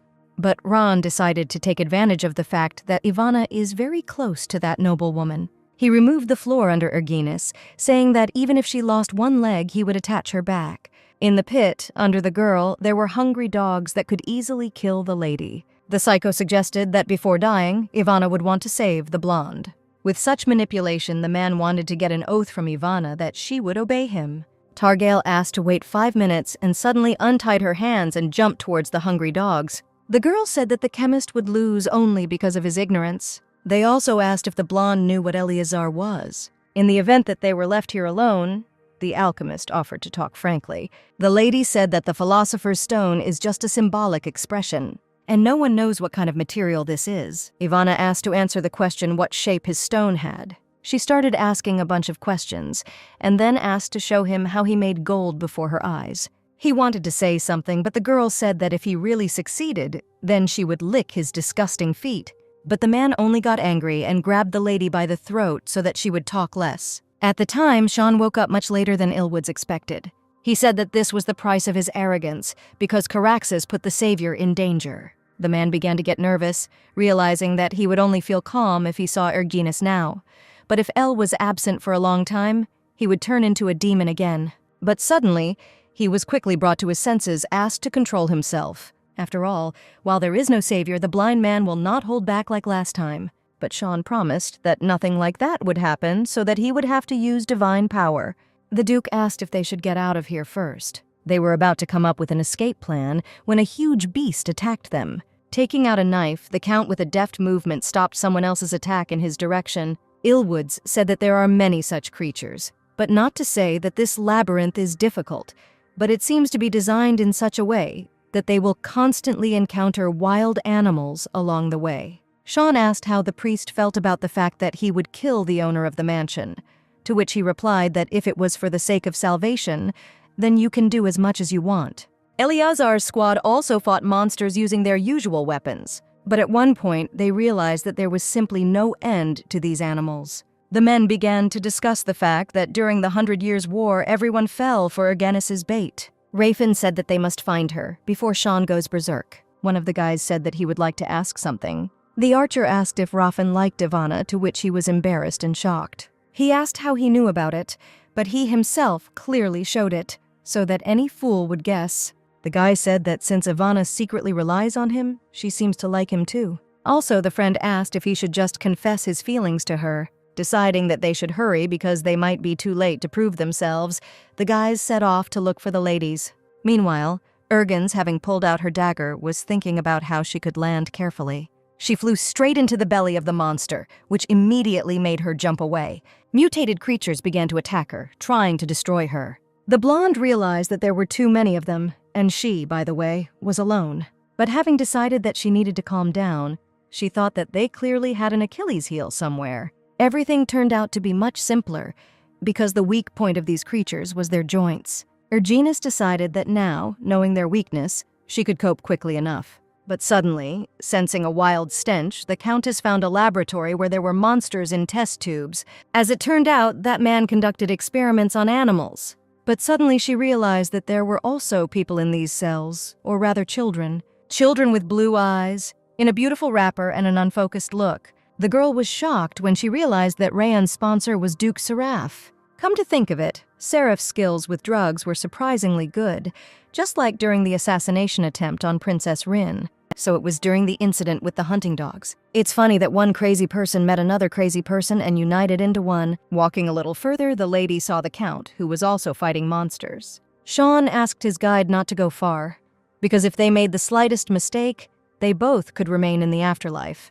When they were attacked by another pack, Illwoods asked not to pay attention to him. Syraxis didn't understand why he cut the animal's throat, but it was still moving. In this case, the man decided to tear them into pieces. But the animals covered one place too openly, thanks to which Sean understood where their weakness was. No matter what, the High Priest is the High Priest. It was surprising how he could sympathize with his own enemy at all. But looking back, Sean didn't notice that he felt something similar towards him. It turns out that Caraxes is even worse than a monster. The guys saw a small door and realized that they were going straight there. But as it turned out, this door led to the exit. They had to save Ergenis, but in the end, they got out of the maze. The Count suggested that instead of returning to the labyrinth, we enter the mansion from the main entrance. It seems he needs to clean the mansion down to its foundations to calm his anger. Memories appeared of Rawoon talking to the teacher about how Ivana should not surpass him because she was too young. But he said that age does not matter when it comes to learning and enlightenment. Ivana was a genius, and the teacher again uttered these words as if it had become a habit for him. Therefore, he selected everything from the girl's research materials to her inventions. On the day when the teacher demanded that Rawoon not steal other people's ideas, he killed him so that there would be no witnesses. The man was sure that the redhead would die in some alley. The man strangled Ivana, saying that he would finally hear that he was a genius. But he decided to give her a worthy end, turning her into a very smart chimera. But the girl was not so scared, so angry, as she realized that he was still continuing experiments on chimeras. Chimera is the second category of living creatures created by combining different species. Therefore, for the sake of the experiment, dozens of animals have to be sacrificed. And even if the synthesis process, although with a low probability, turns out to be successful, the subject will begin to suffer from severe stress and eventually go crazy. It was because of this experiment that the teacher opposed it. But the man said that Ivana would in fact gain eternal life. But suddenly the commander returned to the room. She apologized for being gone for more than 5 minutes. Downstairs, she met the guys from Eleazar. Ergenis said that those children had the same condition as the women found in the dungeon of Duke Seraph's mansion. They wanted to save those children, but first Ivana had to be rescued. Raffin began to untie the girl's hands. The lady said that the man failed to get his way and he even strangled her. Rowan tried to ask how the blonde got out, when suddenly he got hit in the face by the swordsman. It was difficult to stop him, but it was necessary, because at this rate he would simply die. But the psychopath said that since everything had turned out this way, they should die together by pressing some button. The man really was not normal, because with the help of this device he released all the chimeras from the cells. It turned out that Rafen fought with his bare hands, and the archer had a dagger. Ivana was also able to restore part of her arsenal. Erginus thought about escaping through the window because they simply couldn't cope with so many creatures. But suddenly, Sean and Illwoods arrived on horseback to help.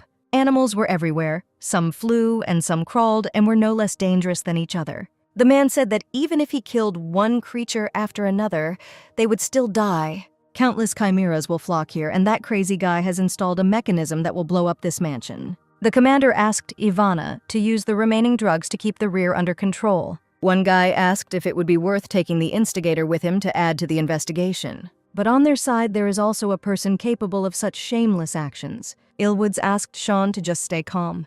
The man was clearly late, because the fight was almost over. Sean kissed the blonde, and she, thanking her for the gift, promised to continue later, as soon as they got out of the mansion. Seeing how his wife fought, the Count said that she was like a fish caught in her element. He seriously thought about why Erginus was so beautiful. Realizing that the man wanted a deeper kiss, he pulled the lady away from the fight, doing what he wanted. But in an instant, by her own reflex, the girl hit him in the stomach. Sean told Reeve that the mansion would explode any minute, and he should warn everyone to retreat. Erginus shouted that she would sort everything out herself, and everyone could go outside. Suddenly, the girl saw that Illwoods was not going to leave. But he took off his bandage and wrapped the mansion in magical chains. After that, he put it back on and asked if everyone was safe. He was glad that he was able to make at least some contribution with the help of his powers. The blonde concluded that he really does have truly powerful power. Illwoods began to heal with the help of divine power the wounds that Eleazar received in battle. A man cannot kill living beings with divine power because those monsters are also life generated by God. He only has one target that he can attack. This goal is only the devil himself. When the blonde touched the Countess, she had the feeling that she was being healed with special care, and also a feeling as if, despite the blindfold, their eyes had met. Ivana approached the girl and asked for forgiveness for lying, and also added that she was a bad alchemist. But after their first meeting with the commander, she felt happy, so she forgot everything and pretended that she knew nothing.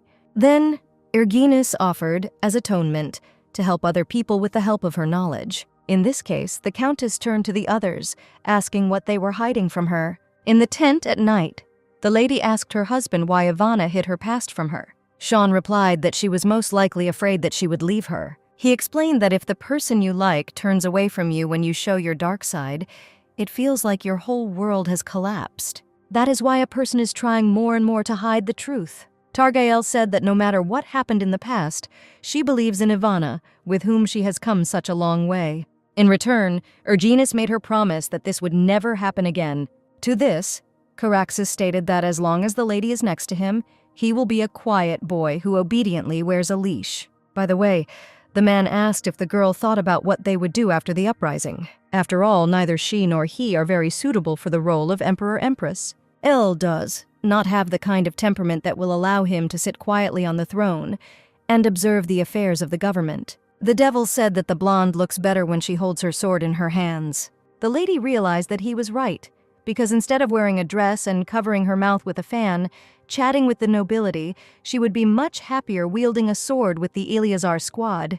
Therefore, Sean proposed becoming the head of the order, settling on the ducal title. The girl was shocked when she learned that Caraxes wanted to make Aston emperor. The man said that the appearance of a hothouse flower that he saw at the first meeting had completely disappeared.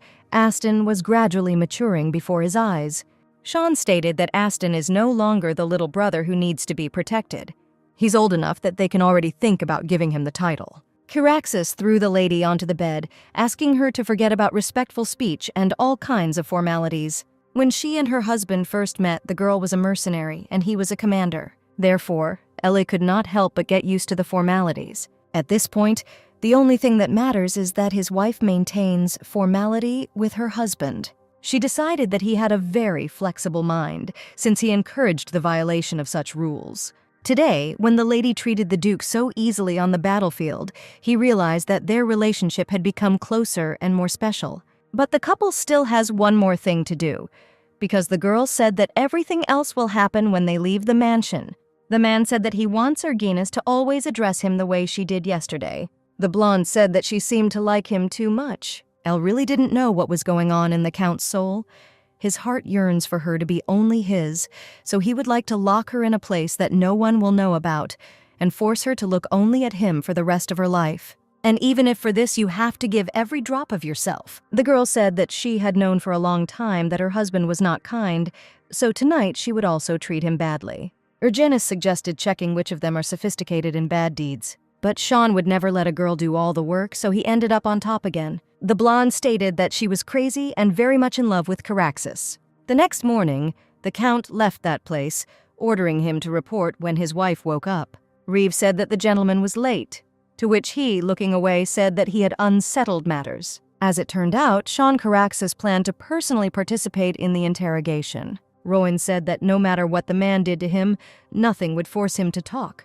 Okay, then he will be able to speak when he wants. The Duke understood that because of this creature, he could not help Elle in time. He said that he should not dare to scream, because his wife might inadvertently wake up.